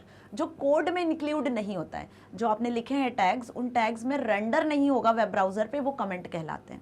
मतलब यूजर के अंडरस्टैंडेबिलिटी के लिए होता है। जैसे मैंने यहाँ पे लिखा HTML टैग, ओके, और यहाँ पर मैंने हेड टैग का यूज कर लिया, फिर इसके बाद में हेड टैग को यहाँ क्लोज कर दिया, देन उसके बाद बॉडी टैग का यूज किया, और बॉडी टैग में मैंने कुछ कंटेंट लिखा, then body tag close, then head tag close, then HTML tag close. Okay, ये हमने प्रॉपर कोड लिख दिया। अब ये तो एज इट इज रन हो जाएगा वेब ब्राउजर पर, रेंडर भी हो जाएगा। लेकिन यहाँ पे मैं यूज कर लेती हूँ कमेंट। सपोज यूजर को नहीं पता है या किसी पर्टिकुलर टैग के बारे में कुछ इन्फॉर्मेशन लिखनी है, ओके, सो यहाँ पे हम जिसका यूज करते हैं वो होते हैं कमेंट्स, जो कि वेब ब्राउजर के थ्रू रेंडर नहीं होते, जो यूजर अंडरस्टैंडेबल फॉर्मेट के लिए होते हैं। सपोज यहाँ पर कमेंट को हम इस पर्टिकुलर टैग का यूज करते हैं, मतलब यहाँ पे आपको एक्सक्लेमेटरी मार्क का यूज कर लेना एंगुलर ब्रैकेट्स के अंदर, और जो कमेंट आपको यहाँ ऐड करना है, सपोज मैंने यहाँ पे कमेंट ऐड कर दिया, this is HTML tag, okay, which is a starting tag for designing a HTML document. इस तरीके से मैंने कुछ इन्फॉर्मेशन लिख दी यहाँ पर कंटिन्यूशन में, और इसे क्लोज इस तरीके से किया जाता है। फाइन, सो ये चीज अच्छे से समझ में आ गई कि कमेंट करने के लिए हम किसका यूज करते हैं, एंगुलर ब्रैकेट के साथ में यूज कर लेते हैं, साथ में एक्सक्लेमेटरी मार्क को। सो एक्सक्लेमेटरी मार्क के अंदर जो भी यहाँ पे आप लिखोगे वो क्या हो जाएगा, कमेंट हो जाएगा। ये पूरा कोड एग्जीक्यूट होगा, रेंडर होगा वेब ब्राउजर के थ्रू, बट ये कमेंट कभी भी एग्जीक्यूट या रेंडर नहीं होते हैं। ये यूजर अंडरस्टैंडेबल फॉर्मेट में यूज किए जाते हैं। ओके, यूजर के समझने के लिए कि पर्टिकुलर यूजर ने जो टैग लिखे उनका क्या मतलब है, क्यों लिखे, इस लाइन का क्या मीनिंग है। यदि ये आप समझाना चाहते हो, पर्टिकुलर अपने डॉक्यूमेंट को और ज्यादा अट्रैक्टिव बनाना चाहते हो, अंडरस्टैंडेबल बनाना चाहते हो, तो हम कमेंट्स का यूज करते हैं। तो अब कमेंट्स का क्यों यूज किया जाता है, किस तरीके से यूज किया जाता है, होप आपको अच्छे से समझ में आया। किस पर्टिकुलर टैग के अंदर आप कमेंट को स्पेसिफाई करते हो वो भी देखा हमने। Okay, now next question, give a heading that reads happy mother's day. एक हेडिंग आपको बतानी है हैप्पी मदर्स डे की। तो यहाँ पे देखो वही हेडिंग टैग फिर से आ गया। तो यहाँ पे आप क्या यूज कर लोगे, 6 हेडिंग्स होती हैं H1 से लेकर H6 तक। आपको यहाँ पर हेडिंग बतानी, तो जब भी हेडिंग की बात होती है तो हमारे माइंड में H1 टैग ही आता है। अब यहाँ स्पेसिफाई नहीं किया क्वेश्चन में कौन सी हेडिंग बताना है, तो आप डिफॉल्ट H1 हेडिंग ही बताओगे। और यहाँ पे आप कुछ इसी तरीके से लिखोगे, जैसे यहाँ मेंशन है हैप्पी मदर्स डे, ओके, और H1 टैग को क्लोज कर दोगे। तो जब आप इस टेक्स्ट को इसी तरीके से HTML डॉक्यूमेंट में लिखते हो और रेंडर करवाते हो वेब ब्राउजर पे, तो वेब ब्राउजर पे ये बोल्ड हेडिंग के साथ में, कैसे, एक बोल्ड हेडिंग के साथ में आपको शो होता है। हेडिंग कैसी होती है, बिगर हेडिंग होती है, कुछ इस तरीके से हेडिंग H1 हेडिंग का काम होता है, और H1 हेडिंग के साथ में आपको ये चीजें शो होगी। तो आप ऐसे आंसर भी लिख कर आ सकते हो, आउटपुट भी बताकर। भाई जब पॉसिबल है तो आप क्यों नहीं आउटपुट भी बताकर आओ, बिल्कुल एग्जाम्पल के साथ आउटपुट बता के आओ, क्योंकि ये जो क्वेश्चन है आपका पार्ट बी का क्वेश्चन है। किसका क्वेश्चन है ये, आपका पार्ट बी का क्वेश्चन है ना। सो पार्ट बी का क्वेश्चन है, तो यहाँ पे आपको ज्यादा मार्क्स का क्वेश्चन है, तो उसके अकॉर्डिंग आपको लिख कर आना पड़ेगा। क्लियर। और यहाँ पे आप बिल्कुल लिखो कि H1 heading is used to show large text. Okay, larger form में यदि टेक्स्ट को डिस्प्ले करवाना है तो आप H1 हेडिंग का यूज करते हो। इस तरीके से इस हेडिंग टैग को यूज करोगे और इस तरीके से आपको आउटपुट दिखेगा। Okay, now next is Sarita is designing a web page and wants to change the name of the font. अब ध्यान से पढ़ो इस क्वेश्चन को कि सरिता वेब पेज डिजाइन कर रही है और वो जिस फॉन्ट में वेब पेज को डिजाइन कर रही है उसका फॉन्ट चेंज करना चाहती है, मतलब फॉन्ट का टाइप चेंज करना चाहती है ऑफ सर्टेन टेक्स्ट, कुछ टेक्स्ट के लिए। Now which attribute of font tag she used, तो उसको कौन सा टैग यूज करना चाहिए फॉन्ट का टाइप चेंज करने के लिए। सो पहली बात तो यहाँ पे फॉन्ट नाम से एक टैग होता है। किस लिए होता है ये? फॉन्ट को सेट करने के लिए, कि फॉन्ट का आपको साइज सेट करना है। अभी देखा था हमने प्रीवियस टू प्रीवियस क्वेश्चन में जहां पे एट्रीब्यूट पूछा था फॉन्ट का, तो font tag is used to change the font. Font को सेट करना है तो फॉन्ट टैग का यूज करेंगे। तो कौन सा टैग यूज करेगी? वो फॉन्ट टैग यूज करेगी।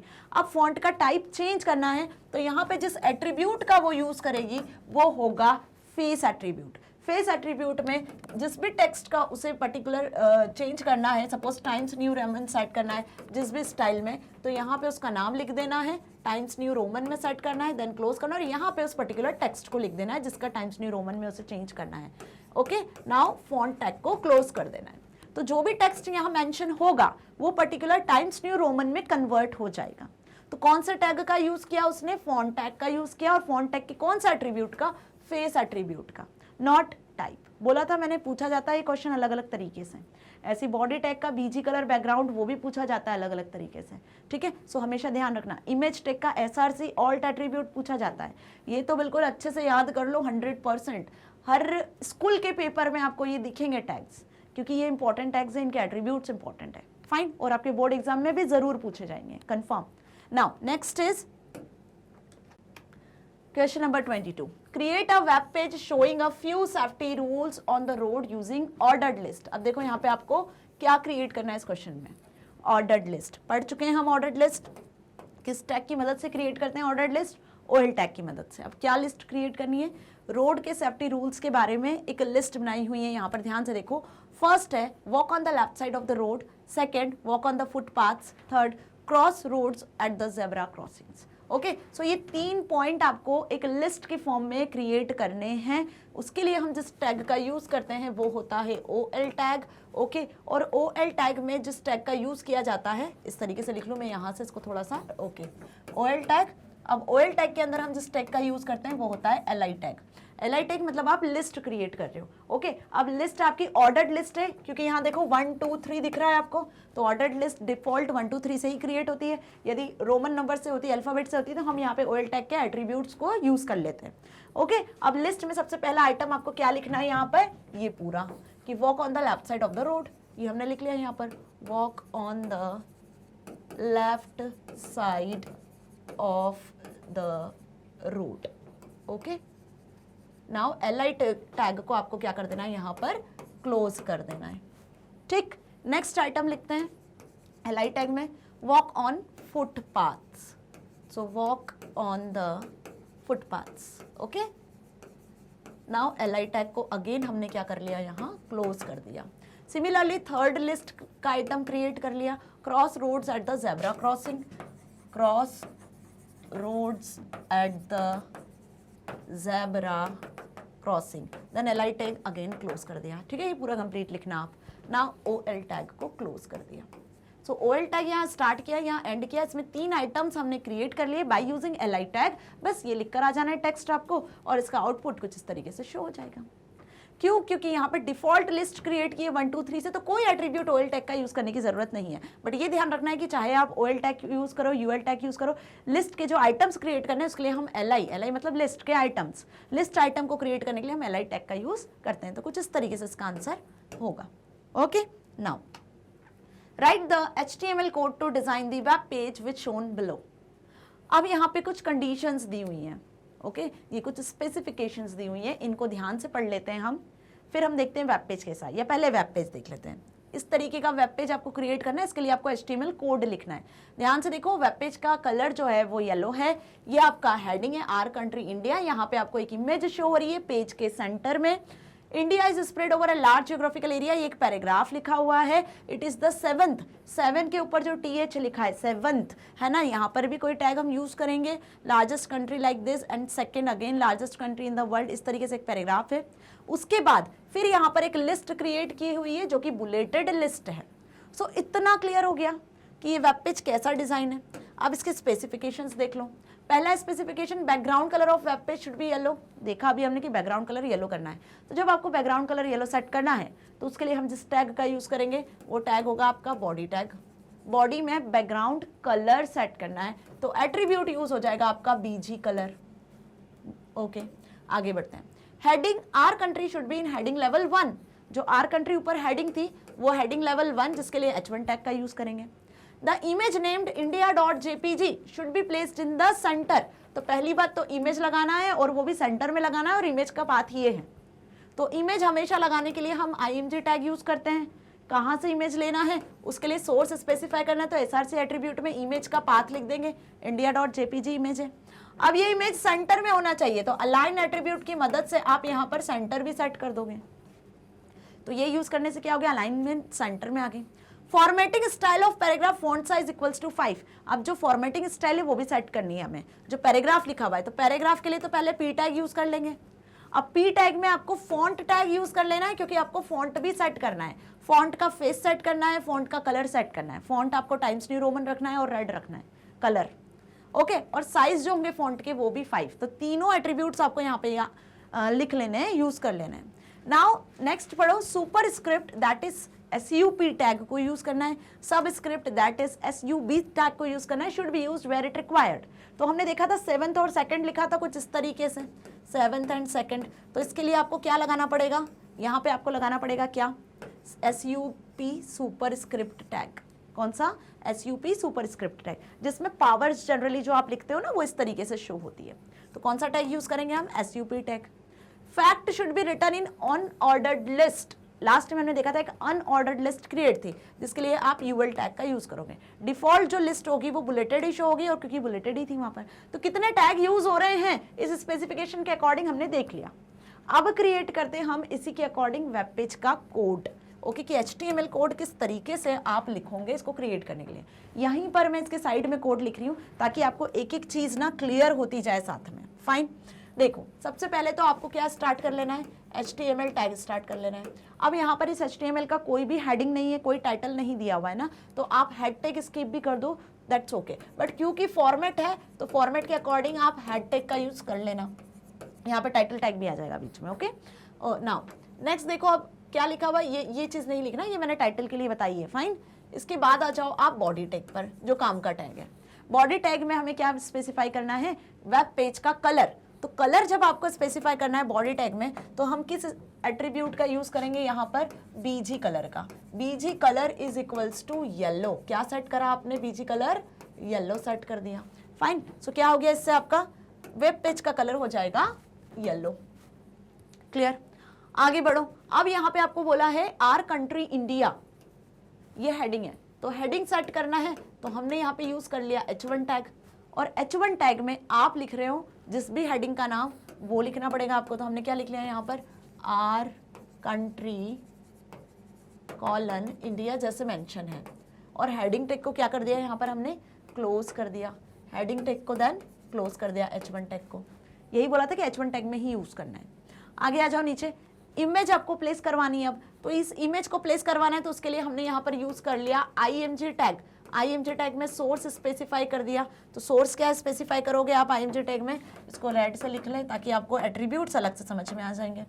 SRC टैग में हमने स्पेसिफाई करा india.jpg इमेज थी, तो हमने वही लिखा india.jpg, ओके।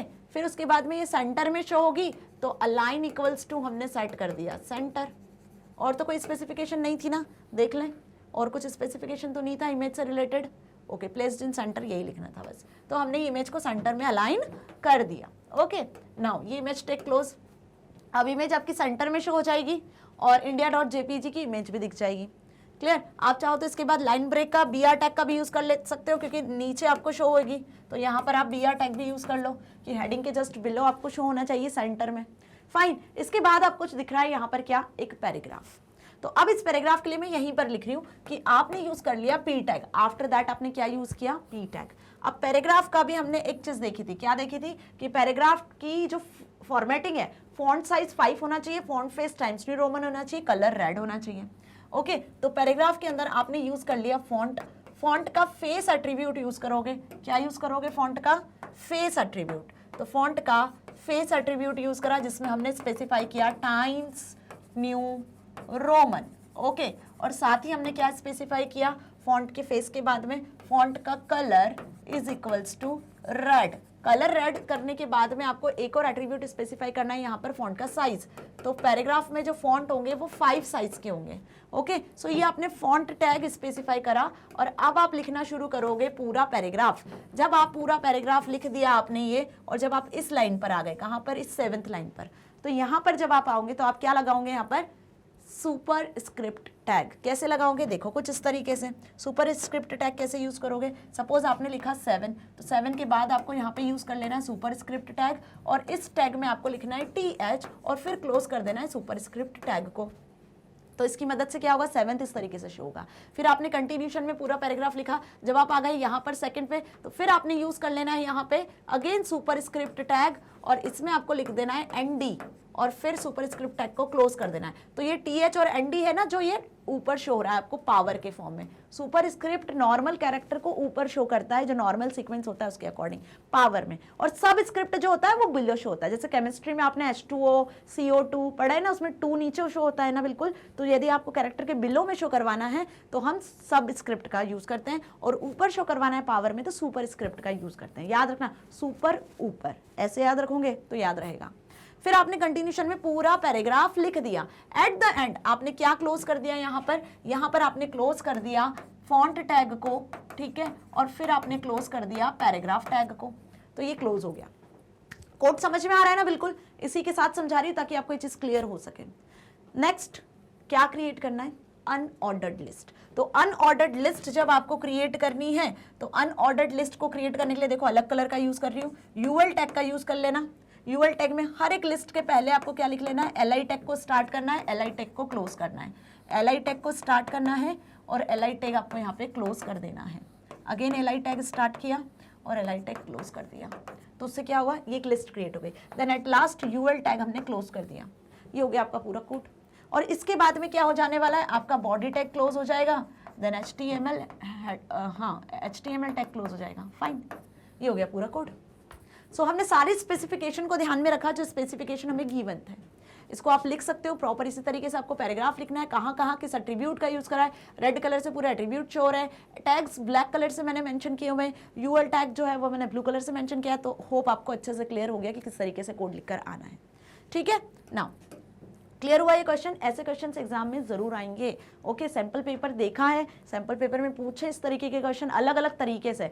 कुछ फिलअप्स के फॉर्म में पूछे, कोड में फिलअप दे दिया कि इस फिलअप पे बताओ क्या आने वाला है, कौन सा एट्रीब्यूट यूज करने वाले हो, किस टैग का यूज करने वाले हो। सैंपल पेपर नहीं देखा तो डिस्क्रिप्शन बॉक्स में लिंक है सैंपल पेपर की भी। Okay, now next 24th question. Saroj, a student of class 10 का स्टूडेंट है Saroj, wants to represent a table in web page में एक टेबल क्रिएट करना चाहता है, but she is unaware about the table tag. तो मतलब अब सरोज को आपको टेबल टैग के बारे में समझाना है, क्योंकि इसको टेबल क्रिएट करनी है अपने वेब पेज में जो कि उसे नहीं पता है। So explain her the role of THTRTG tag. तो टेबल टैग का यूज कैसे करना है, उसमें THTRTG टैग का क्या रोल होता है वो बताना है। Write HTML code of table and show the use of THTRTG tag. Okay, so कुल मिला के यहाँ पे इस क्वेश्चन में आपसे पूछा है टेबल टैग के बारे में कि टेबल टैग क्या होता है, उसमें जो टैग्स यूज होते हैं वो किस तरीके से यूज किए जाते हैं। एक एग्जांपल आपको यहाँ पे टेबल टैग का क्रिएट करके बताना है। सो सिंपल इस आंसर को कैसे लिखकर आने वाले हो आप, इस आंसर में आप कुछ इस तरीके से लिखोगे। यदि आपको कोई टेबल क्रिएट करनी है तो उसके लिए हम यूज करते हैं किस टैग का, टेबल टैग का। टेबल टैग में क्या होता है, टेबल होती क्या है, बेसिकली रो कॉलम में डिवाइड होती है इस तरीके से ना। सो सपोज हम यहाँ एक टेबल क्रिएट कर लेते हैं रोल नंबर और नेम की। 1 और 2 स्टूडेंट्स हैं, उनके नाम सपोज राम और श्याम ले लेते हैं। फाइन, ये हमें टेबल क्रिएट करनी है। अब इस टेबल में ध्यान से देखो, आपको 3 रो दिख रही हैं, 2 कॉलम्स दिख रहे हैं। 1 2 3 रो हैं, 2 कॉलम हैं। तो टेबल में सबसे पहले तो टेबल क्रिएट करने के लिए आपको ये टेबल की बॉर्डर क्रिएट करनी होगी, तभी तो वो टेबुलर स्ट्रक्चर में दिखेगी। तो टेबल टैग का यूज करते हैं, और टेबल टैग में हम क्या करते हैं, टेबल टैग में हम जिस एट्रीब्यूट का यूज करते हैं वो एट्रीब्यूट होता है आपका बॉर्डर एट्रीब्यूट। तो टेबल के साथ आपको बॉर्डर स्पेसिफाई करना बहुत जरूरी होता है। ठीक है, जब आपने बॉर्डर स्पेसिफाई कर दी टेबल बॉर्डर इक्वल्स टू 2, तो एक टेबल के आसपास ये जो लाइन दिख रही है ना ब्लू कलर की, मतलब ये जो लाइन है ये बॉर्डर आपकी क्रिएट हो जानी है। ओके, ये बॉर्डर तभी क्रिएट होगी जब आप टेबल टैग के साथ में बॉर्डर एट्रीब्यूट का यूज करोगे, नहीं तो ये बॉर्डर शो नहीं होगी, बिना बॉर्डर के टेबल शो होगी। ओके अब आपको हेडिंग क्रिएट करनी है। सबसे पहले क्या क्रिएट करनी है हमें, टेबल की हेडिंग। तो हेडिंग क्या है, RN और नेम, रोल नंबर और नेम। तो हम यहाँ पे जिस टैग का यूज करेंगे वो होगा आपका टेबल हेडिंग टैग। कौन सा टैग होगा, टेबल हेडिंग टैग, जिसको हम TR टैग के अंदर ही यूज करेंगे, क्योंकि पहली तो आप रो ही क्रिएट कर रहे हो। टेबल रो क्रिएट करने के लिए TR का यूज करेंगे। टेबल हेडिंग क्रिएट करना है, पहली हेडिंग हो जाएगी आपकी RN, टेबल हेडिंग क्लोज कर दो, ठीक है। दूसरी हेडिंग हो जाएगी आपकी name, then table heading tag को हमने क्लोज कर दिया, देन TR टैग को क्लोज कर दिया। फाइन। सो ये क्या हुआ, ये आपकी क्रिएट हुई पहली रो। यहाँ से कौन सी रो, हेडिंग रो, किसकी मदद से, TH टैग की मदद से, ठीक है। पहली रो क्रिएट हुई, टेबल हेडिंग क्रिएट हुई TR टैग की मदद से। सिमिलरली अब हम राम और श्याम वाली जो रो है रोल नंबर की, वो क्रिएट करेंगे। तो यहाँ पे अब आप टेबल का डेटा एंटर करोगे ना, तो टेबल का डेटा एंटर करने के लिए हम क्या करेंगे, टेबल का डेटा एंटर करने के लिए आप यहाँ पे यूज करोगे अगेन न्यू रो को, TR टैग को, और इसमें आप TD टैग का यूज करोगे, जिसमें आप 1 और TD टैग को क्लोज करोगे। फिर नेक्स्ट टेबल डेटा क्रिएट करोगे जिसमें आप लिखोगे राम और फिर TD टैग को क्लोज कर दोगे। देन यहाँ पे आपकी एक और रो क्रिएट हो जाएगी, है ना, इस बैकस्लैशन।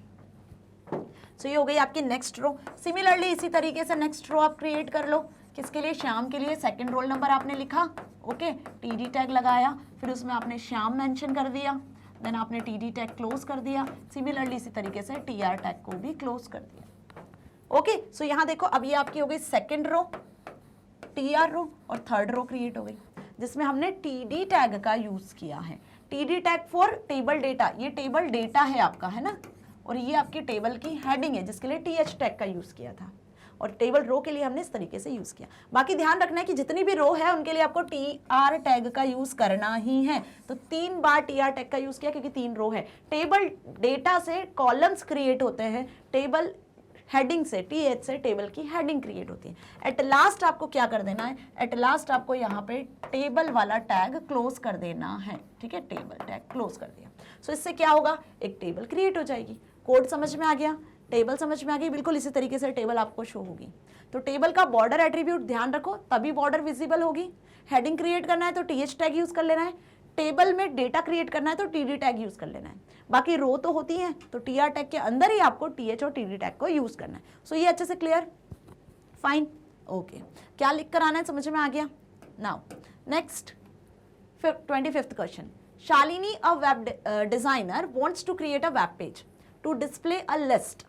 अब शालिनी को लिस्ट डिस्प्ले करवानी है। अब इसके पहले हमने देखा सरोज को टेबल बनानी थी तो टेबल बता दी, अब लिस्ट डिस्प्ले करवानी है। देख ले कौन सी लिस्ट है, where each item is listed by a number, हर आइटम नंबर से लिस्ट होगा, मतलब क्या, ऑर्डर्ड लिस्ट क्रिएट करनी है।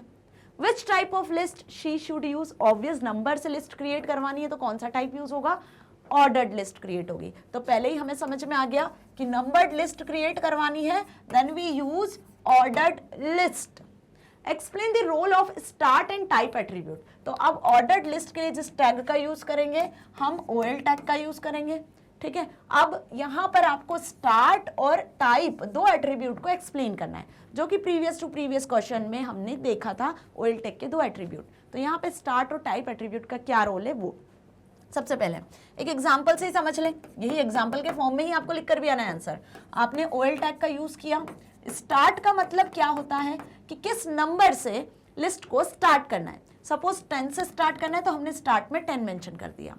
टाइप, कौन सी लिस्ट होना चाहिए भाई, तो लिस्ट यहाँ पे आपकी रोमन नंबर, अल्फाबेटिकल, कैसी भी लिस्ट हो सकती है, राइट। तो टाइप आप स्पेसिफाई कर सकते हो। डिफॉल्ट लिस्ट 1 2 3 में होती है, ओके। तो यहाँ पे हमने टाइप स्पेसिफाई कर दिया, सपोज रोमन। क्या स्पेसिफाई कर दिया, रोमन, मतलब कि आप कुछ इस तरीके से स्पेसिफाई कर दो कि आपको 10 से लिस्ट स्टार्ट करनी है तो रोमन नंबर हमने यहाँ स्पेसिफाई कर दिया। आप कोई भी रोमन नंबर लिख सकते हो, IIIV कुछ भी लिख सकते हो, है ना, बट स्टार्ट 10 से ही होगा, ये ध्यान रखना, ओके। नाउ OL टैग में अब हम लिस्ट स्पेसिफाई करते हैं। सपोज लिस्ट में मैंने लिखा यहाँ पर computer, okay, LI tag close कर दिया। फिर मैंने लिखा हार्डवेयर, ओके, कंप्यूटर के पार्ट्स की हम लिस्ट बना देते हैं, suppose LI tag close. Then software, एक लिस्ट हमें क्रिएट करनी है, कैसी भी लिस्ट आप यहाँ पे बता सकते हो। देन OL टैग क्लोज कर दिया। तो अब यहाँ पे स्टार्ट और टाइप एट्रीब्यूट का मतलब समझ में आ गया। अब जब लिस्ट क्रिएट होगी तो कुछ इस तरीके से आउटपुट आपको यहाँ पे शो होगा। क्या शो होगा कि 10 पॉइंट पे आपको कंप्यूटर शो होगा लिस्ट में, 10 आइटम में। 11 वाले आइटम पे आपको क्या शो होगा यहाँ पे हार्डवेयर, ओके, और 12 वाले आइटम पे आपको क्या शो होगा यहाँ पर सॉफ्टवेयर। तो एक लिस्ट हमने क्रिएट करी जो स्टार्ट हुई 10 से, ठीक है, और जिसका टाइप था रोमन। तो लिस्ट में जो नंबरिंग हुई वो रोमन टाइप की हुई, और स्टार्ट कहाँ से हुई, कौन से नंबर से, 10 वाले नंबर से स्टार्ट हुई। सो इसमें कोई डाउट, कोई भी डाउट, कैसे लिखकर आना है आंसर? तो ऑर्डर्ड लिस्ट क्या होता है पहले वो बता देना।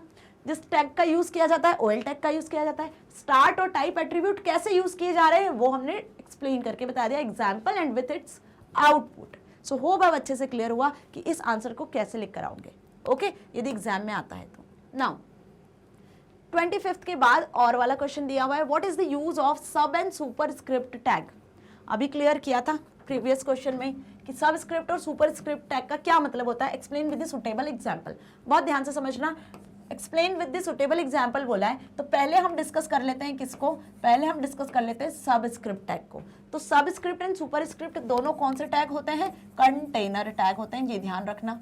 कौन से टैग होते हैं, कंटेनर टैग, मतलब स्टार्ट और एंड दोनों टैग होते हैं, ठीक है। अब सबस्क्रिप्ट का मतलब होता है कि जो भी टेक्स्ट आप लिखने वाले हो वो कहाँ पे शो होगा, कैरेक्टर के बिलो में शो होगा, बिलो लाइन में शो होगा। सपोज आप लिखना चाह रहे हो H2O, तो H सुपरस्क्रिप्ट सबस्क्रिप्ट में आपने लिख दिया 2, है ना, यहाँ पे लिखना 2, और फिर आपने सबस्क्रिप्ट टैग को क्लोज करा और देन आपने क्या लिखा, यहाँ पे O लिख दिया। क्या लिख दिया, O लिख दिया।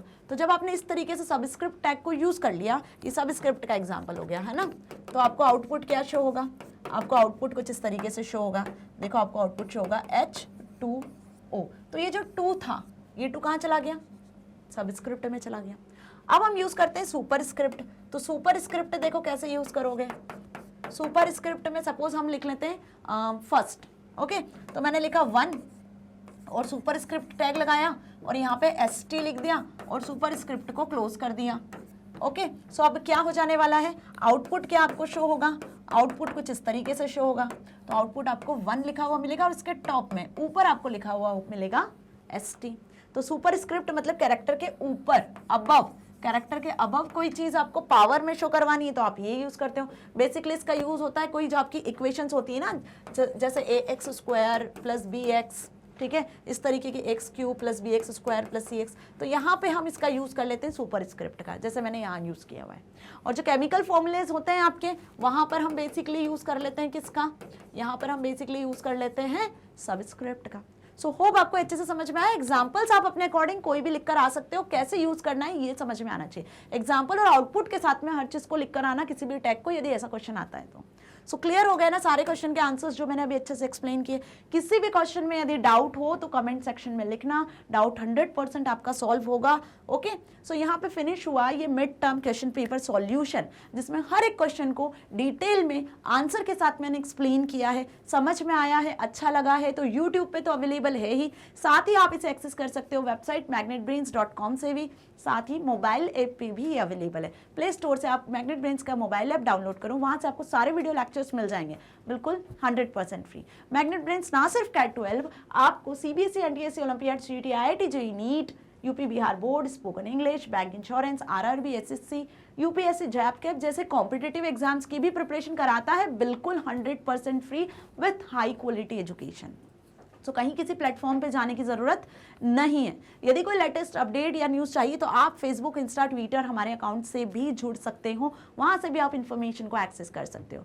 क्योंकि मैग्नेट ब्रेन्स पे एजुकेशन के लिए आपको किसी तरीके का कोई कूपन कोड नहीं लेना है, कोई भी पेमेंट नहीं करना है, 100% free each and every video her subject की आप देख सकते हो, ताकि आप अपनी एग्जाम में बहुत अच्छे मार्क्स को स्कोर कर सको, साथ ही साथ अपनी लाइफ में कुछ बहुत अच्छा अचीव कर सको। सो मिलेंगे नेक्स्ट वीडियो में। Till then stay here, stay happy. Thank you so much.